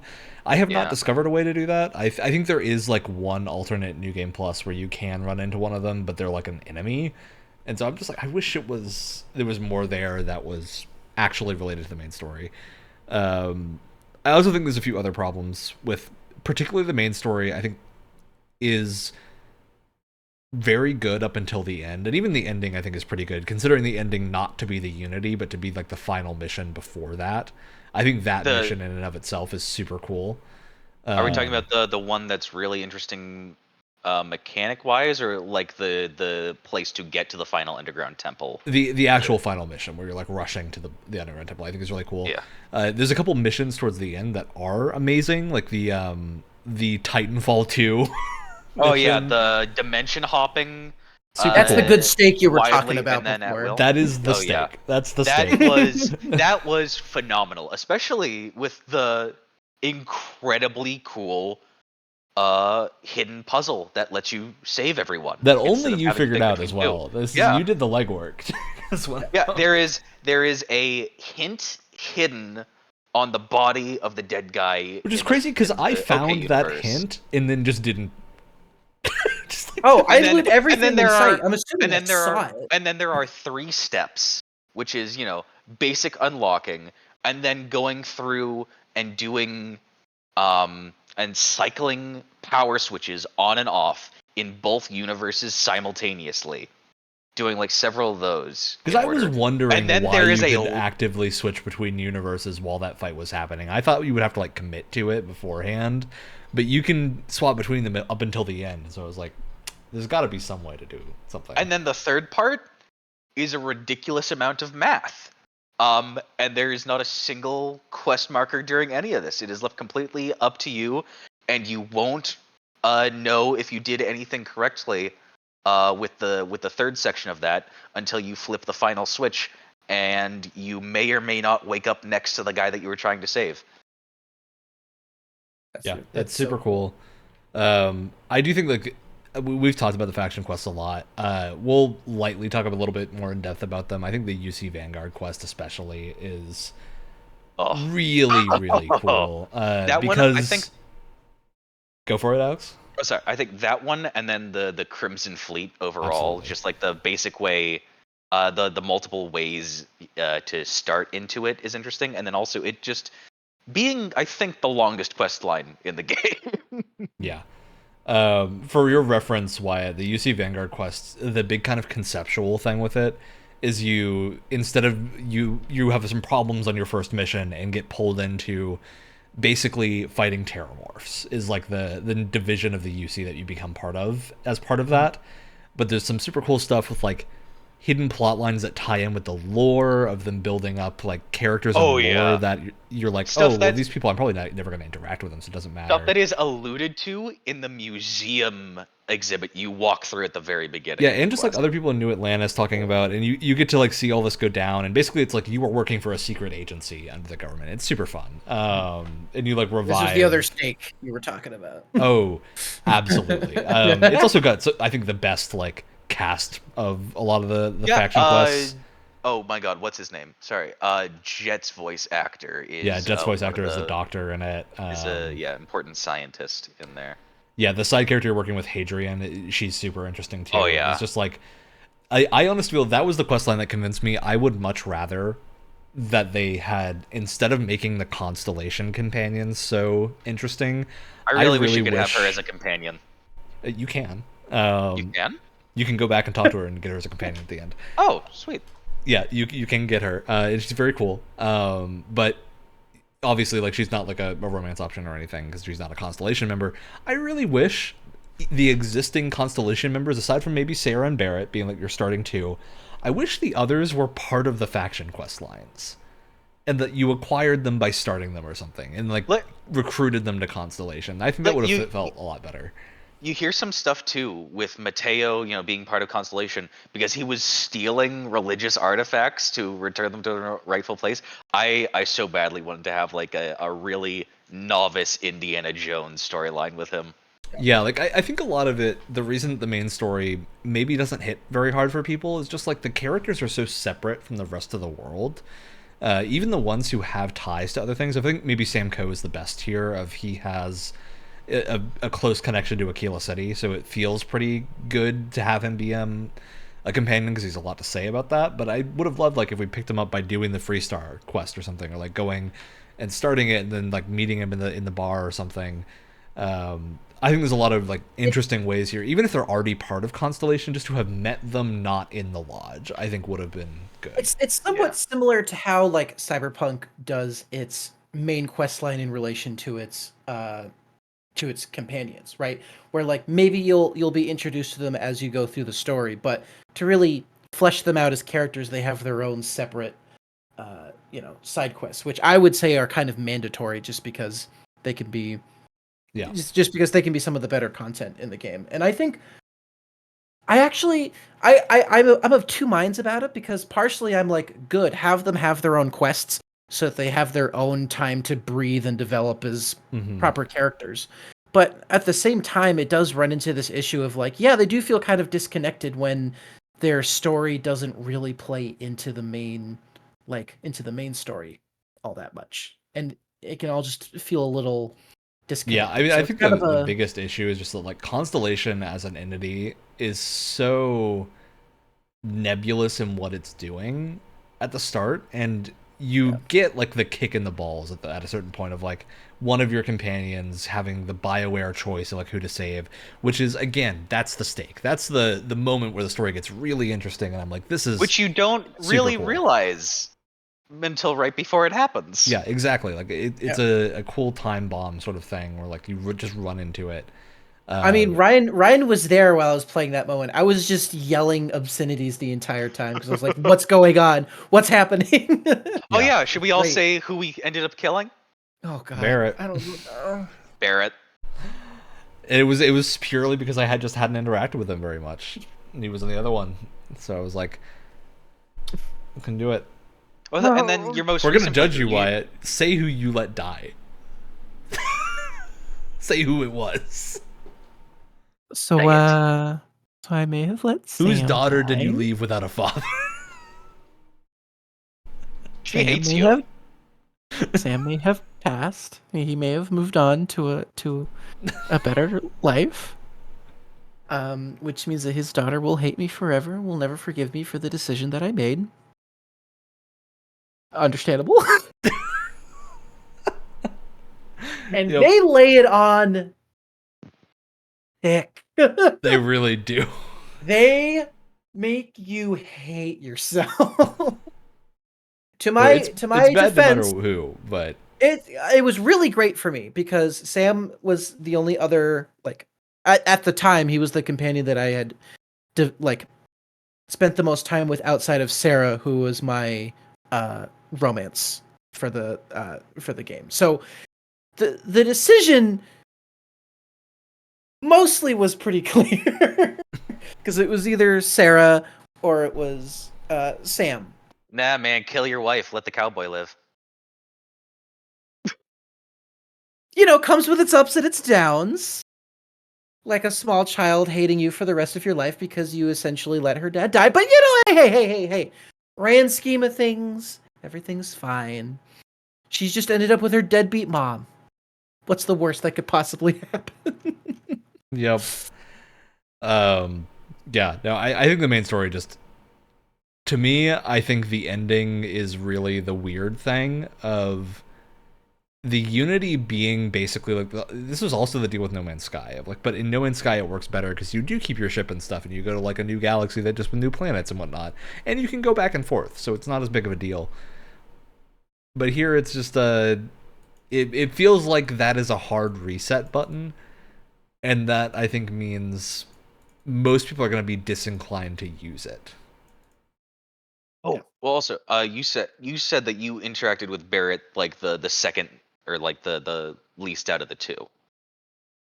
I interacted with Barrett the most before that point, and I was just like, oh, they say he's holding on. It'll be fine. I'm gonna get the actual pieces, and the vast majority of people here, I'm gonna make sure they stay alive as I stay in the lodge and like evacuate them.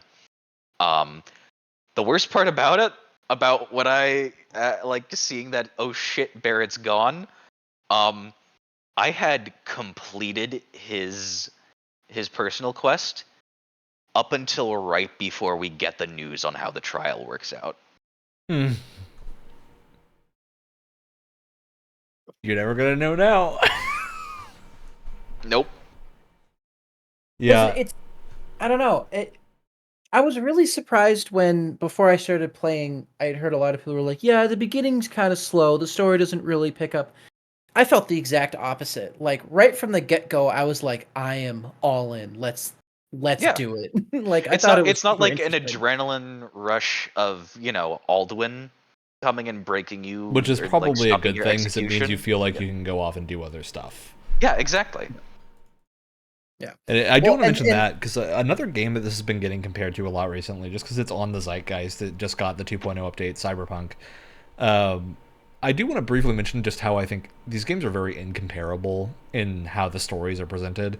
And this is insanely. something that one of the Cyberpunk game designers did a whole like Twitter thread about this, where he was like, it took on Cyberpunk, we worked for like multiple years on every scene, and we like, the story had to be plotted out from the beginning. Everything took years of work to make work in the way that they ended up working.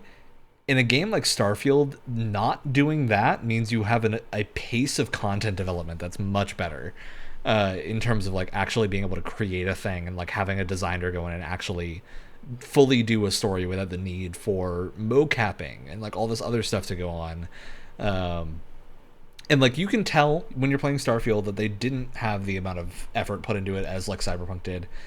But alternatively, that means there's such a variety of stuff to do comparatively that it's really impressive. Like, this is the Bethesda thing of like, there's so much variety of what you can do that it feels really good.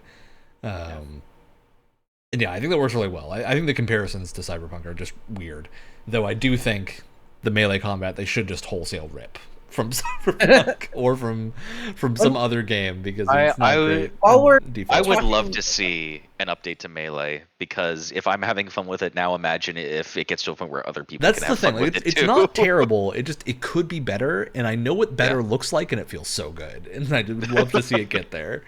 While we are talking about comparisons, do we want to bring up the whole the elephant in the room, that being Baldur's Gate? Oh, Baldur's Gate's a weird one, because I do think it's just really I'm gonna let hard you to two compare take them. this. I feel like I thought it's I would bring it impossible up. to compare the two, but it's just because they're released so closely together, Yeah. people try I thought to. I would bring it up. I haven't played it, so I'm gonna let you two kind of take it. But I'm interested to see it as people who have played and enjoyed both, if they're even I don't think I comparable, and ever if they at a are. point playing Starfield went, Baldur's Gate does this better, like actively. I Yeah. do think there are cases where there are lessons that Starfield could learn from Baldur's Gate, but I don't think it's at all a case of like, oh, Baldur's Gate made the bar so high that Starfield can't meet it. I think Baldur's Gate's just a really good game that is exceptional. Baldur's Gate, in like, ideally, I like, to a rational mind, Baldur's Gate's success does not influence Starfield, but it does when we live in a capitalistic society and if we sales go are with the everything. junk food comparison, Baldur's Gate is like steadily at like a 4-star restaurant. Like, Oh yeah, its baseline is much higher than Starfield's baseline. steadily at a 4-star, but also it has significant chunks in it that are 3-star Michelin. Yeah, it's got more of the steak in there too. Hey, the food comparison works pretty well, to be honest. Hey, Starfield. Hey, the Starfield devs love. They painstakingly model that food, Yeah. which also looks really cool. Except for, and some of you may have seen this meme, the sandwich topology. Oh yeah, the bad sandwich topology. For the love of Christ, don't let environment artists handle props like that. That is sin. There's really no It's saving shippable. that. But it is shippable, yeah. When I think see Starfield has 70 mil polys on a sandwich with exclusively triangles, not a single quad in sight. It reminds me of It way makes back me like wanna Final throw up. Fantasy 14 before Realm Reborn, like the whole they blew up the world, made it again thing. The reason it performed terribly is they had like 70k tries on a Oh, plant there would be like 10 Ah. of them in every area that you walked into, and that would just tank the frame rate for everything. Like, this is a perfect example of complete excess in what you're doing. But you know the thing where it's just like, oh, there are more polygons making up Lady Dimitrescu's asset in particular, than there are in the entire first Resident Evil game. There are more polygons in a sandwich than there are Lady Dimitrescu's ass, and it doesn't make sense. It doesn't make sense for anything. Alex, you're losing it. I think we've lost the plot. But yeah, I think that the Starfield comparison to like both Baldur's Gate and Cyberpunk. In Baldur's Gate and Cyberpunk, you are playing, even if you're playing a pretty custom character, you are playing a character that has a set story. Like, you are doing one storyline, and you might do other things along the way, but it is all in service of the one storyline. In Starfield, I can confidently say you could completely ignore the main quest and still have a great time. Like, Right. I think that's the sort of difference there of having the game be a lot more freeform is very nice. Alex, are you okay? Are you all right? I'm fine. Are you Why put recovering? something in voice? Just because I thought it was an interesting I'm sorry. Okay, I'm sorry. I thought it was an interesting question to bring up because I haven't played Baldur's Gate 3, but I understand what Baldur's Gate 3 is, right? And it just feels like comparing the two just doesn't, like, they're not even in the same ballpark.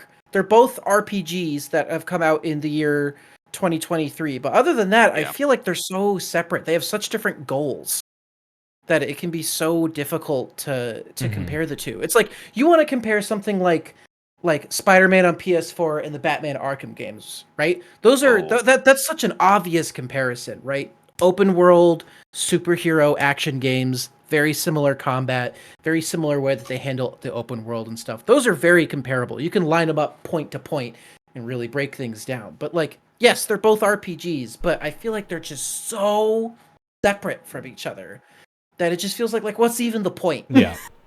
What's even the point? I think that's really fair, because I do think with Baldur's Gate especially, if you are in the mood for a Baldur's Gate, you will want to play Baldur's Gate, and Starfield will do nothing for you. If you're in the mood for a Bethesda game, Baldur's Gate is not going to do it for you. Like, it's not...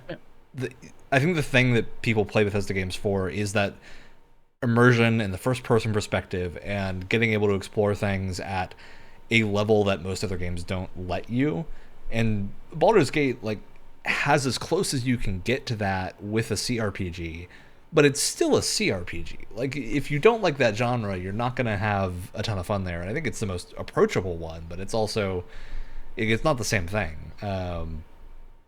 Yeah, it's just a wacky comparison. I think comparing them is just not good for either game in the long run. It's that thing where, like, sometimes comparison between games or any two types of media, right, can be like can make for a good discussion, and then other times it can just completely destroy any good discussion because Yeah. it's just such a pointless, like, endeavor. Like, again, I think Yeah. you can get a really good conversation out of comparing Batman and Spider-Man, those two games.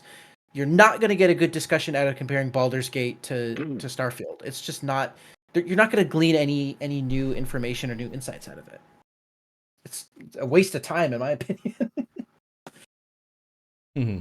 No, I think it's just a weird comparisons that are happening because people, I think a lot of people just feel the urge to prove that their thing is better. It's like the weird video game tribalism that we see all over the place. The fandom wars. Yeah, it's just unnecessary, and I think tends to hurt everyone's feelings rather than making anything better over the course of time. But yeah, I think in particularly in the case of Baldur's Gate, they're just so hard to compare. Like, they're both great RPGs. It's just, if you're looking for one of the things, you know which one you're going to be looking for based on what the game is, rather than like having to. If you want to play Baldur's Gate, you're going to know it, I think, compared to Starfield. You'll know which one is more up your alley. It's that difference of like I want to play a specific thing. You're gonna play, yeah, like you said, you're gonna play Baldur's Gate. I want to play this specific thing. I want to play Starfield, where it's like I want to play a superhero game. Well, now there's options. Now there's things to talk about. So Yeah. Anyway, just to like get that whole thing. And I actually think another aspect of that, not that specific like game comparisons, but the reason that Starfield in particular is getting compared to so many things is the whole it's like Xbox's flagship game for right now. So it's got a magnifying glass on it that it otherwise wouldn't have. And I think it's true that Starfield is probably like, I think it is the level of hit they needed it to be, but I also don't think it's the level that they had wanted it to be in terms of like universal appeal. And I think it's just Bethesda game is never going to be that. It's the thing is that it's like at that point, do you blame that on Bethesda or do you blame that on Xbox? Not. That's on that. Yeah, that's on the way that Microsoft marketed it and the expectations that were put on it. Well, and also in the way that Microsoft hasn't had like that many hard-hitting exclusives. Yeah, definitely. So, like, it's not even necessarily on Microsoft. Well, it's just on bad luck. Like, yeah. Well, it's like the less like premier titles that they come out with, and the more premier titles that they come out with that are in a horrible state, like Redfall, the more pressure is put on something like Starfield, and that's kind of what leads to like you know, crazy, insane, off the rails hype trains, you know? Yeah. And it's what can lead to a more divisive release, even if a game by many counts shouldn't even be that like, I'm not saying it shouldn't be that divisive of a game. It is in some ways, but like to the level that we've been seeing, it's like the only reason where it's gotten to this level is because of the position that it's in as an Xbox exclusive. Yeah. It's not like The Last of Us 2, where like it's divisive down to its very core. Like it was almost designed to be that way in some ways, whereas this, it really wasn't. It was just like situations of like circumstance more so than anything else. Yeah, I think that's really very true. Can I put us onto a very quick, less spoilery question? But I was just wondering, what's your favorite weapon in the game that you've come across? That's a good question. That is a good one. I'm a big fan of the mag weapons that have like the mag prefix, where they have like the targeting array. It's what the keel hauler is. It's what a couple other things are. Those are very fun. 3 come to mind. 2 of them are like general weapons, and then the third one is very like specific to a quest. I was very space cowboy throughout my entire build, so I really liked using the regulator, and I really liked using the coachman shotgun. Because, listen, you have a double barrel shotgun in a first-person shooter, 9 times out of 10, it's going to feel amazing. That's video game law. It's just what happens. The third weapon, I forget the name of it off the top of my head, but it's the optional weapon that you could get during the, like, Titanfall 2, reality swapping mission. It's like Experiment A72 or the experimental like the Xeno killer, the one that does like all that bonus alien damage. It's just ridiculous. Like you use that for the rest of the entire quest, and like it's a breeze because it's just an absolute freaking powerhouse. Yeah, really. I absolutely think that's another good pick of the experimental weapon is great. I do wonder, something I do want to ask you too, being people that have played other Bethesda games before, how do we feel about the way that like unique weapons are handled here? Because I think in comparison, I think they're pretty similar to how Fallout does it, but it does to me, like that's I think the biggest thing that I wish was slightly different. And there are some that stand out. Like I think the keel hauler is super unique and very fun, just because of the way that like it works. But I do miss like the Dawnbreaker, or like the like Skyrim style weapons that are so like unique. They're all like the equivalent to legendaries or exotics or things like that. And then, but I said like one of my 2 favorite weapons that I keep coming back to, that it's like starting to lose it on me because I've found like other stuff with how the level scaling is working because I'm almost level 50 at this point. One of my like weapons that I always look forward to getting in the main quest is the Ossa Tamer. Yeah. Oh, what a fun incendiary shotgun that you really should not be anywhere close to the person you're trying to hit is, because it will light everything on fire. That and uh, almost any type of modified Razorback, because that's a really fun cowboy-esque like space Yeah, the shooter. Razorback is great. Yeah. I mean, Oh, and it's for melee weapons, have you guys found anything like interesting or exotic? Because like the most interesting thing I found, or the highest thing, was the Varun Pain Blade, which I I do like haven't that uh, name, weapon, sick but look. I had the problem where like and I had a melee build kitted out character comparatively. Got to the Vern Pain Blade and it was just less effective than every gun that I had, so I was like, I'm just gonna go Yeah. with the guns. Yeah. yeah, it's the I have a hard time with the way that weapons are like done in this game because it's cool that you can take any weapon and make it good through mods, and it's fun. But at the same time, there's a lessened outside of very few examples like the what's the lawgiver that you get during the frontier The during the special one that looks like it has the heat damage on the barrel. yeah what the justifier you get really cool weapons like the justifier that as soon as I got it, it was like a staple in my arsenal because it did so much damage and it looked very unique. But I just wish they felt more unique from the other weapons that you can like mod yourself. Just like more unique aspects to them, or had like a vastly like completely different look to them. And I get that they want to go for something for a system that's very like modular and more about mods than finding like different tiered weapons. But after a while, I just crave for something more interesting looking or something that has really unique mechanics to it. And I feel like I didn't quite get that here. You get ones that are really powerful and look kind of different, Like, but I imagine was how like, I cool it just would need be if after killing one of the two Starborn from the main quest, you get a gravity gun. Yeah, just like that's the type of thing I would love to see is just wacky things that are from particular things. I think it would be okay for them to create weapons that are just like you don't even have to mod the weapons. Just something that's like super unique and like wildly Yeah. out there. Like the difference between like a Destiny like rare versus Destiny exotic or something like that. Just like go nuts with it. Like have some full on Borderlands level crazy shit in there. Like Yeah. I don't know. It became disappointing after a while Yeah, when you know, things still kind of looked and felt the same. the only elements you ever see with weapons too are things like, okay, this does either like incendiary fire damage or it does EM damage. Yeah. There's nothing with any of the other elements in the game, which there are a bunch, well, not a bunch of. You have your standard RPG elements. There's like frost and like ice stuff with the cryo mines and things like that you never see a gun deal with. There's poison. I will say the flip side of this system that they have is that when you stumble upon a weapon that just feels massively overpowered and it's something that you made, it feels great and it feels very personal. Like when you guys were watching me play the end of the game, I had that regulator that I had made myself, and it was just melting Wild. everything. That's why I bring it up Like because a I good do think there couple. is the lack of like super unique things that are like much better than other stuff. I think does make it feel more impactful with weapon crafting.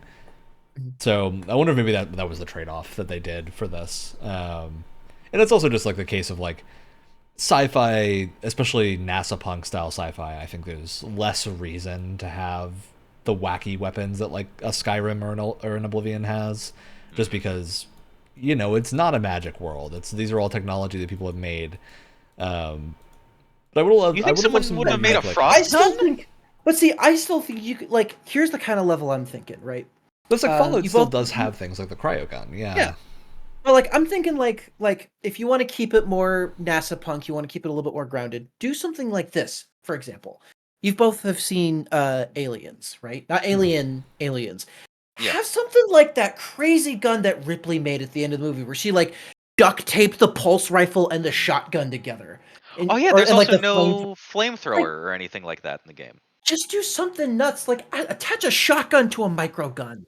Just Oh do my something nuts. god. Like go out there while you can still go crazy while still keeping it, still firmly planted in that NASA punk. What I am Go crazy missing without going is stupid. I'm missing the gun that launches just a giant metal spike. That's the gun that I'm missing. If it was like, give me like a weird space. What are those called? Crossbow. Not pile drivers. God, what's the? It's the like pile rivet driver guns? aesthetic. Yes. They have rivet guns, which are Or like, oh kind no, of what's what the? That's not far enough. I need one that is designed to not be at a all. weapon. Yeah. Not not the space nukes, but the specifically the not explosive. We're going to destroy everything in a 50-mile radius from orbit. Those giant spikes that they drop from yeah, Fallout has low like the orbit. rebar launcher, I think it is, that launches like a spike of rebar. the gun that shoots nukes at people. Yeah. Like, come on. Oh yeah. I would have loved like just a black hole grenade or something, just like some funky stuff that's a little bit more I was out there. I was kind of hoping they would introduce more, like, as you fight more Starborn, you get more unique, combat like, ability Starborn based. stuff, or like Starborn equipment, Yeah. or something. But sadly, no. And also, like, one of the neat little touches that they do that I noticed is if you when you do the new game plus stuff, when you die, you dissolve like a Starborn. You no longer just lay Interesting. there. Yeah, I do think there's one other like large scale thing that I think I have an issue with in this game that I'm curious on your two takes on. So the Crimson Fleet quest, while you're doing it, pirates are friendly to you. I wish there was more pirate factions. Like, It was a great time to farm the Crimson Fleet people who I could just stand right behind. I'm just like, and dink. Yeah, but No one saw I that? really wish there was. I think to me it feels weird that there is like one centralized pirate faction, and there are spacers, which are like a separate thing. Yeah, but I you would have can't join loved them. if like a plot line in Crimson Fleet was that there's a rival faction somewhere. Oh yeah. Like it just feels like that's like I think the missing layer for pirates is pirate to pirate warfare. Yeah, I was gonna say imagine, pirates aren't all organized into just the one big faction.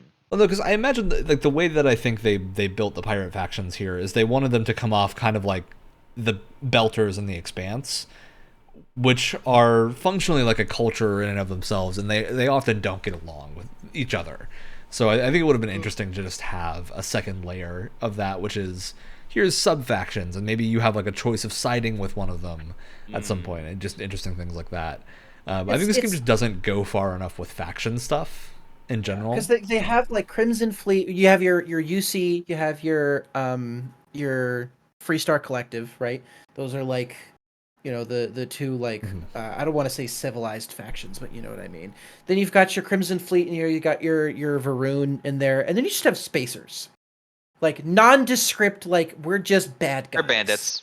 They're bandits. Yeah, it's like, I wish like there an were bad organized- guys with context. That like even if you can't join them or something, Racers- we're just like more.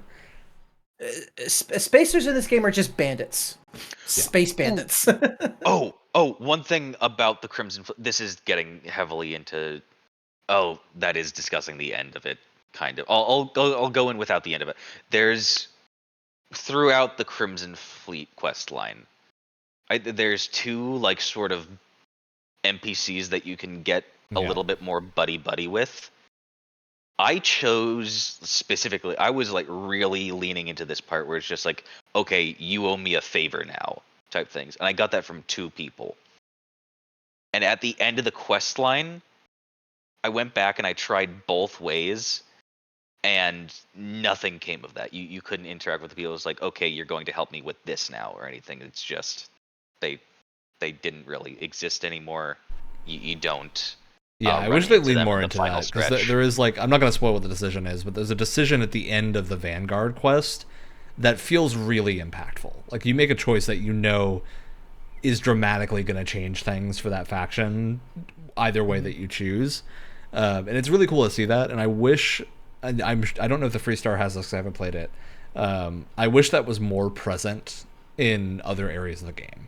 I think the main story does a really good job with it at like the dimension hopping spot, where if you don't figure out the secret thing, you have to sacrifice one or the other, and that's really interesting. But or if you're a clever boy, you figure out how to save both. Oh, Wyatt, you and I both having done the Freestar, do you feel like the decision is that impactful? No.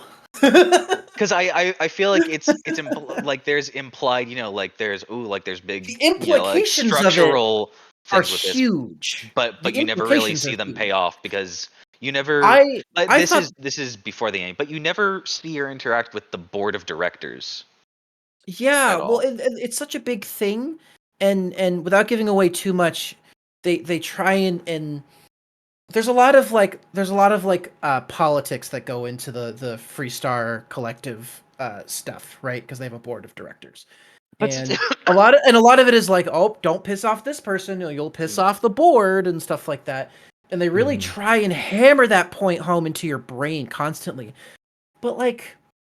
It never But you really don't. amounts to anything. The You implications at just the end are huge. I thought there was going to be some sort of follow-up quest or like quests that branch off of that faction quest to kind of follow up on those things, I would but have they kind of loved don't. to try to hunt the rest of them down There is a if there character. was There's more. a character that you meet at Hope Tech, um, that I would have loved to have seen a few more missions with her, where she kind of goes into the implications of the potential decision that you made. I think you know what character Yeah, I'm yeah, talking yeah. about. I'm not going to Yeah. say who, but it would have been really interesting to kind of see the effects of that, because it's not. It both is and isn't an easy choice at the same time. It wouldn't be an easy choice if one of the decisions you made had any impact whatsoever, Yeah. but it kind of doesn't, which is, I think, like the most disappointing thing about that quest. So I'm glad to see that not all quests are like that. But here it Well, was a little I think disappointing. with the Vanguard quest as well, that decision, it's with at least the decision that I chose, it's so long term that you just won't see the ramifications of it. You get locked out of the quest line. If you chose the same thing I did, you miss a quest line. There is a quest line that happens with the other decision. It's not like a dramatic one. It's just it's another string of like missions that you can go get from a person, but there is like gameplay consequence So for my thing, making that decision, which I really like.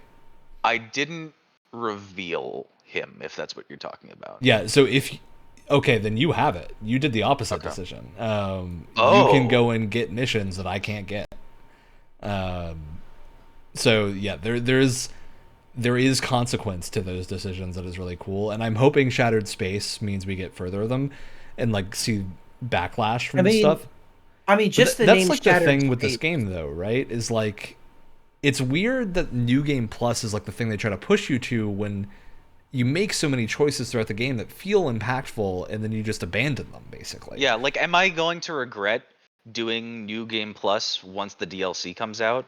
I doubt Is it gonna? Would it have been better to have like more content Well, under my I belt think in of one it. universe for I that think of kind of it this stuff? way. I think it kind of comes down to the ratio of people who continue with an old save into DLC, or that start a whole new character and then go into DLC. It would be very interesting to see the statistics for that with player counts, like how many people stayed in their original universes versus how many people got through this many resets, went through all 10 Kind of wish there was an 10 easier way plus, that you could something do like that. both, but Yeah, you I know. really wish when you did a New Game Plus, you actually got to pick different traits, and it saved to a separate character slot. That's my biggest thing. Yeah. I wish it Segment the created saves, a distinct please. character slot when you entered New Game Plus, and then like sure from beyond that have the same one for every other New Game Plus, because you can kind of do them very quickly.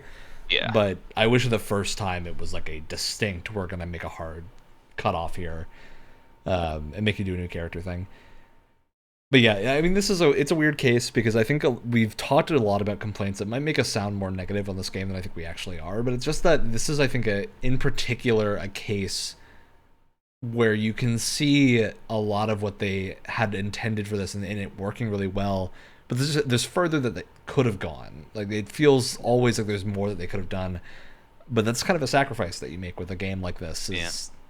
You can't make every quest line be super long. You eventually have to have a cutoff point. So I mean this in a really good way. It's a really fun, really exciting first step. I am giddy to see where they take this next. Now that they have their formula, they've figured out what Starfield is and how it works, and how they're going to expand on that, because there's so much room to do so many and I interesting can't wait things for with it. modding. Like, I am Oh yeah. so certain we're gonna get some crazy stuff from mods. It'll be super exciting. Oh yeah. Yeah. It's no. I do. I mean, like we said with our sum up, I think it's a game. I think it's a really good game. It's just one of those games where like it's messy. It's a Bethesda game. It is messy, and that's just kind of how it works. And that's why I compared it to Scott Pilgrim. That entire relationship in that movie is such a mess. But at the end of it, they still And sometimes are the mess is together endearing. and satisfied. Sometimes Yeah, exactly. the Bethesda bug, like I think Brett's story was really funny, but my reaction to that would have been, "That's really funny. I'm just gonna go like walk out of the room and come back in later and see it fix itself." I will Very say, funny. yeah, the Bethesda bugs in this are definitely funny. There's nothing horribly game breaking to me. It's not like I'm drinking Liver Destroyer. Yeah, and I do think the other thing that's really good with this game is that Starfield has very few functional bugs, from what I can tell. Of like, Skyrim had tons of these, which were, this thing looks like it works, it says it works, doesn't work. Like, it's not going to do the thing it says it does. And it had them for ages, until like I think one of the re-releases had a couple of fixes for these things. But there were things like items that just weren't working and stuff like that. And it was just like, that sucks, because it means your quest reward is terrible. Like, you did a cool quest reward and you got a thing that doesn't work. Yeah. It's not super fun, but There aren't a lot of like broken quests. A lot of the systems that they have still coalesce into something meaningful. Like, it's not. It has the Bethesda funny bugs without any of the like game crashing. Like, I'm leaving for the day. Like, Yeah. screw this. There was one moment where it came very, very close. yeah, there's a couple bugs that can be Is that with the? impacting. But I'm Did- going to did talk you about wanna- I'm going to talk about Sarah's quest line now, because I think I briefly mentioned this when we talked about Starfield a little while ago, but I just, oh my god, I need to rant. So Sarah's quest line is all about finding going back to a planet that she was marooned on, finding her potentially finding any lost companions that she had when she was with United Colonies, when she was part of a sector of the United Colonies. Very good quest line overall. Quite enjoyed it. There's a part where I initially, the end of it, like the ending segment of it, I was really into. You fly down to this planet that's obviously far more handcrafted than the other planets you've been to, which made it feel very distinct and made it feel a lot nicer overall. You like go to her old like crashed shuttle that she made like a little camp out of. Super cool stuff. Then you come across an entire house, like a Swiss Family Robinson treehouse made out of ship parts. I was like, this is so cool. And there's a little girl there. And you're like, oh my god, like the survivors of Sarah's team like had a child and lived here. And And then you see there's just a little girl there. Exactly. And I was really into it. Like, especially as someone who had like grown attached to Sarah as a character and was going to be my like romance for the game, I was really, really into it. And then the game just completely started falling apart. Like, I had sent you guys a gif of like a old timey footage of a guy driving in a car, and then the entire car just breaks apart and he's just standing there holding the wheel. That's what happened to me, because there's a moment where you have to talk to Sona, that's the girl's name, Sona, about like potentially leaving the planet and coming back with them to Jemison, where she can lead a better life. And is it, is it morally, is it ethically correct to take Sona from the only home that she's ever had and bring her into society? Is that good for her? Da da da da da. And if you try and convince her to come home with you, it's this constant back and forth between talking to Sona and talking to Sarah about what to do, right? Makes sense. Here's the problem. All of this is supposed to happen in the treehouse with Sona, so you can just quickly walk back and forth between the two characters. At least, I'm assuming that's how this was supposed to go, because that's not what happened for me. Sarah, for some reason, decided to walk all the way back to the ship. So to have this entire conversation where you go back and forth between Sarah and Sona 5 or 6 times, I had to trek all the way to the ship just to talk to Sarah, who was completely just like hanging out, sitting on like the top of like chilling on top of a crate and talking about really serious stuff related to her quest line, looking like she doesn't even give a shit. Then you have to trek all the way back. And the worst part is, there's a fast travel spot for your ship and for the house. Shouldn't be too big of an issue, kind of annoying, but whatever. Didn't work for me. Every time I would try and go from the Frontier or whatever ship to Sona's house, it would just transport me right in front of the ship. So I had to walk on foot all the way across. It was right at the end of this quest line when I was really like getting invested in what was going on, and I snapped. I was almost done with the whole thing and decided to just leave.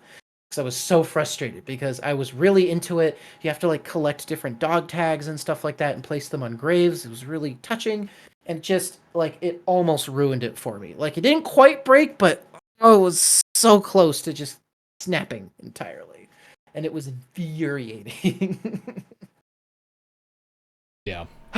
Anyway. That was the worst that the bugs got for me. Yeah, I think that's probably the worst it got for across all of us. I don't think Alex or I ran into anything that bad. It's like, because like I'm assuming, like if you're talking to Sona, Ryan, I don't know if you finished Sarah's. Yeah, I did. I'm assuming if you're talking with Sona and you're talking with Sarah, they're just in the treehouse, right? And they're just like right next to each other. Nope, didn't happen. It was infuriating. Yeah, that's a pretty bad bug. Because I think what happens is they because she was my like follower for a while, like she was the companion that was following me around, and then they have her unfollow you when you get to the treehouse so that it doesn't break any of the like. And she went back to like her assigned post any of their and so because spaghetti code. Yeah, I think what happened is she had like removed herself as my follower and then just walked back to the ship. There was some sort of like sequence break that happened in there, and I'm really curious how to like reproduce it if you can. How to have it. Or was it just the Wyatt Tech curse striking again? That's the thing with Bethesda games. You just don't know what's Bethesda jank and what's Wyatt curse. You just can't tell. You have to get into QA. I'd be the best QA person. They're like, oh yeah, we already sent this through, several sessions. We feel pretty good about this, but we just want you to 5 seconds in. Excuse me. I think I'm stuck. Hey, everything's broken. Yep. All right. Anything else we want to talk about the main story or anything along those lines before we wrap up? There's something I wanted to mention. Two things.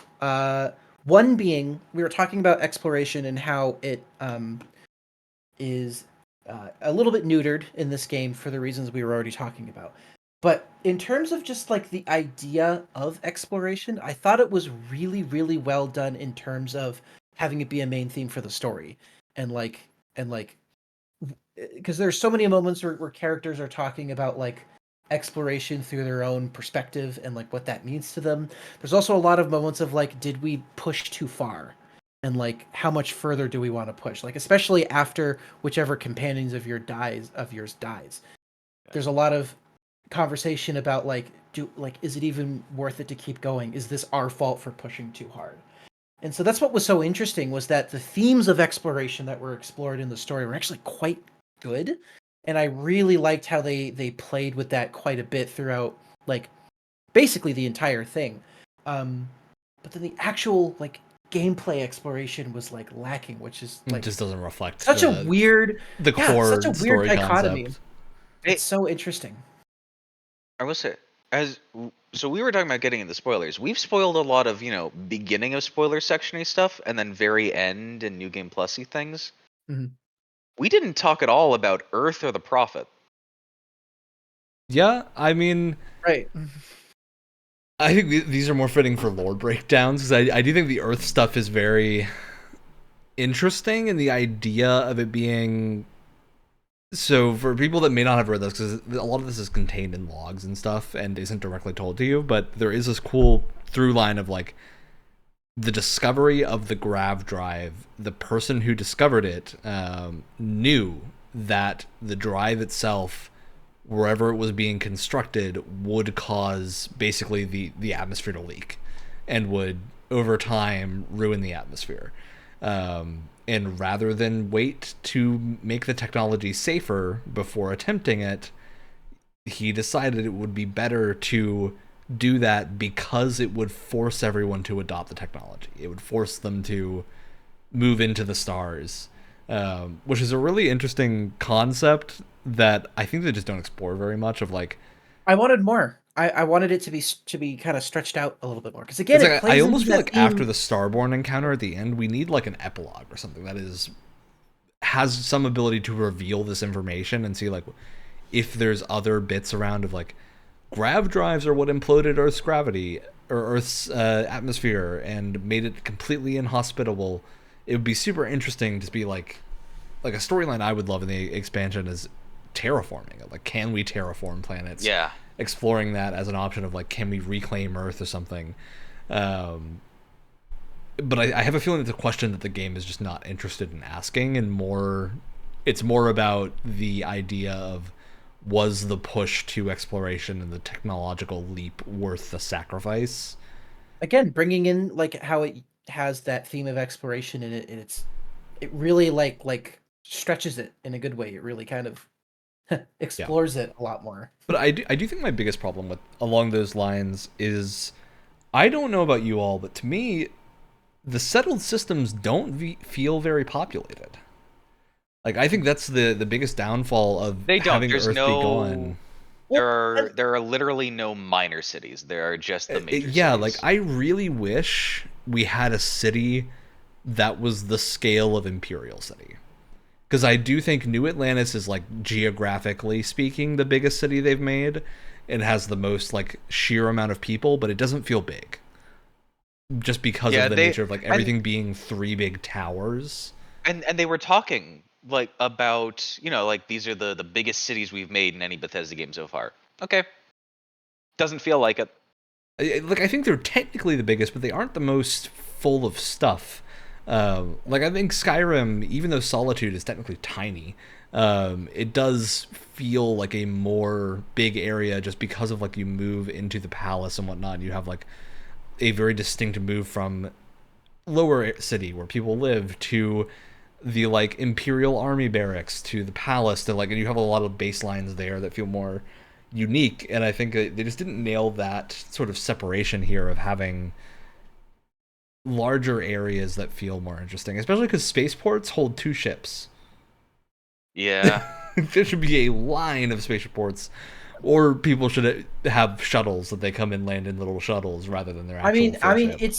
I find it interesting that New Atlantis is their, technically speaking, like, largest city that they've ever made, but Neon had way more like Neon and Aquila feel bigger. Yeah. I think what would have fixed it for me is if, with all of these like randomly generated buildings that they have for all the other planets, right? Science stations, mining facilities, whatever. Just have, like, even if it's kind of generic, just like little settlements on the planets too, that kind of make things feel, the settled systems at least feel a little bit more lived in. They have randomly generated settlements. Yeah, but they're suck. Like the scale of, like, a trailer park. Isn't it Baru's farm in Star Wars, like the little farm? Yeah, that's essentially it. It's but like with there's less like people. 2 people and like a general store. Yeah, that's like it. Yeah, I think it just feels, everything feels so sparse and disconnected comparatively. And I wish we got more of that, because I still think the game, and this is partly why I'm making everyone play it for the Game Pass thing, that gets cities right the most from Bethesda is Oblivion. Like, Oblivion has cities that are unique. They're all small, but they all have really distinct architectural styles, and I think far more than Skyrim have a unique identity. And the world map is also, really heavily dotted with minor towns and things like that. Yeah, there's more distinct stuff, which is just interesting to think about, because I think Starfield, like, it doesn't really impact my enjoyment, because I do think what's there in Starfield is really good, but I don't think it is a city of the scale that they had led us to believe would be there. No. Yeah. Yeah, and then, like, I would have loved, because New Atlantis has, like, the start of it with the little rail system. If they had a rail system and the city was just, like, spread out into 3 big chunks or something, and the rail was actually the best way to get between them, rather than them all being in that one central area. I think just, like, spread things out a little more. The problem is that you don't, like, I would be totally fine having New Atlantis be these like separate zones, because I do feel like that kind of contributes to them feeling smaller because it's not one interconnected thing. I would be fine with that if it was more apparent how big it is just visually. Even if you can't go to every spot in the one zone that you're in, if you could see the other districts, like if you could see the financial district from Mast, or you could see the spaceport. Oh yeah, that was area. another problem But that I felt was like, okay, in the non-mass district, like mass makes sense. Like, okay, everything's going to be in this huge building, and there's going to be like some things surrounding it. Mhm. In the commercial district, everything was just in one building with an elevator to going to different floors. Yeah, for the it. commercial I'm and just like, residential districts are both really small too. Of like I'm just they're like, oh, centralized this to a is couple of tower spaces, disappointing. which feels weird. I think this just stands out to me in particular because I've been playing Cyberpunk, and Cyberpunk, I think Night City is the most city in any video game ever. Oh yeah, it's wild. realized. Yeah, Maybe- despite it being completely non-interactable and like it's beautiful Maybe but a facade, on- I think Maybe on par or bar. I'm like, what's the big city in The Witcher 3? But that's also a CD Projekt Red Novigrad's a game. great Novigrad. city. And I think there is something to be said of like both of those are from games that are very different and are not as interactive in any way. And obviously, like, it can't be adapted. Like, the entire game takes place in Night City compared to Starfield. You've got many different places to explore. I think part of it is just the scale of Starfield often feels very small comparatively, just because the cities are so tiny. And I think Aquila and Neon are better than New Atlantis at feeling large. I think Aquila absolutely, because there's not a single loading zone in that place, and it's all just like sprawled out before you, and It there's very also- distinct districts that you like walk in, and there's elevation differences and things. It's very visible. There's two things that Aquila has going for it as well. A, it gets across the space cowboy frontier aesthetic Oh, perfectly. yeah. And also, I think there's a certain, I don't know if I'd call it bias, but it is the most like traditional looking Bethesda town. Yeah. Like it reminds me of like Whiterun. Mm-hmm. Yeah, because I think it's interesting to think about, just because I don't know exactly what the fix is here, but I look at it when I'm comparing like Whiterun to Riften and Skyrim, of like Whiterun to me has always felt small, but Riften, even though I think it's a smaller city, just because of the way that it's kind of layered onto itself, Yeah. and you have this very distinct central square, and then these sort of outer ring of buildings. It feels a little bit more realized. And then it's multi-leveled too. You have the Ratway and the slums down below, and then you have the underground passages as well. Yeah, which is why I wonder if maybe it's just the case of like I would have preferred New Atlantis to have a building that is larger, like make the mast building legitimately stupid big, like stupid size, but have it be the same exact amount of functions and whatnot, and like the elevator and everything, but just have it be larger. Like, I almost wonder if the issue is that in some ways New Atlantis is so over designed that it doesn't always show off its like actual scale. So if one that of the makes sense. interesting, yeah. So I think the But well one of gets the the- feeling across a lot better than Yeah. the rest of New Atlantis, but yeah, I love those crowded cyberpunk cities. One of the things too that I have not experienced because I didn't take the trait at the beginning, but for the kid stuff with the parents, it shows you where they are once, and then there is never a location marker for where they are again. So good luck finding their apartment, and also good luck finding your apartment, because the one that you get at the as a reward for like certain quests and things, once again, shows it to you maybe once. Good luck finding your way back. I do love that you can randomly stumble upon your parents, though. It's pretty great. I do have a Finding them in question. the middle of Neon doing drugs was pretty interesting. Oh, While well, we're this is on, awkward. While we're on the Hey, topic of kiddo. like scale and how the game's scale can kind of get in its own way sometimes. This has been something I've been thinking about during the entire game, especially because Tears of the Kingdom also came out this year. If Bethesda pulled a Nintendo and had the same galaxy, same planets, a lot of the same locations, but they just added more to it, in the vein of like a Tears of the Kingdom, where now maybe we'll throw it 20, 30 years in the future. Now there's more like handcrafted cities on more planets and stuff like that, and we'll keep all the same stuff. Would you be Honestly, pro or against that? I would be very pro. I think it's the right call. I'd be pro that. I handling think it like there's Mass Effect is also better. some certain ways where they could justify like the scale of doing that with like they're a big threat in certain like space travel missions are the electrical storms that you run into. Those which I ran into closing in once at the and very end. those closing in and enveloping systems entirely, I can absolutely believe like, okay, oh shit, we can't travel here anymore. Anyone who's in like this storm system is cut off. Please don't travel there for your own sake. Yeah. No, I think they could do that. I also think it was probably it'd be like the radiated wastelands in Fallout 4. Yeah. I think there was also a mistake when planning this is they put all of the settled systems very tightly together. I really feel like they should have gone for UC's at one end of the map, Vanguard's at the other, and maybe there's like a bit around, but there was much more travel distance between the two than what actually happened, because I think that would have justified the whole colony war ruins everywhere a lot better.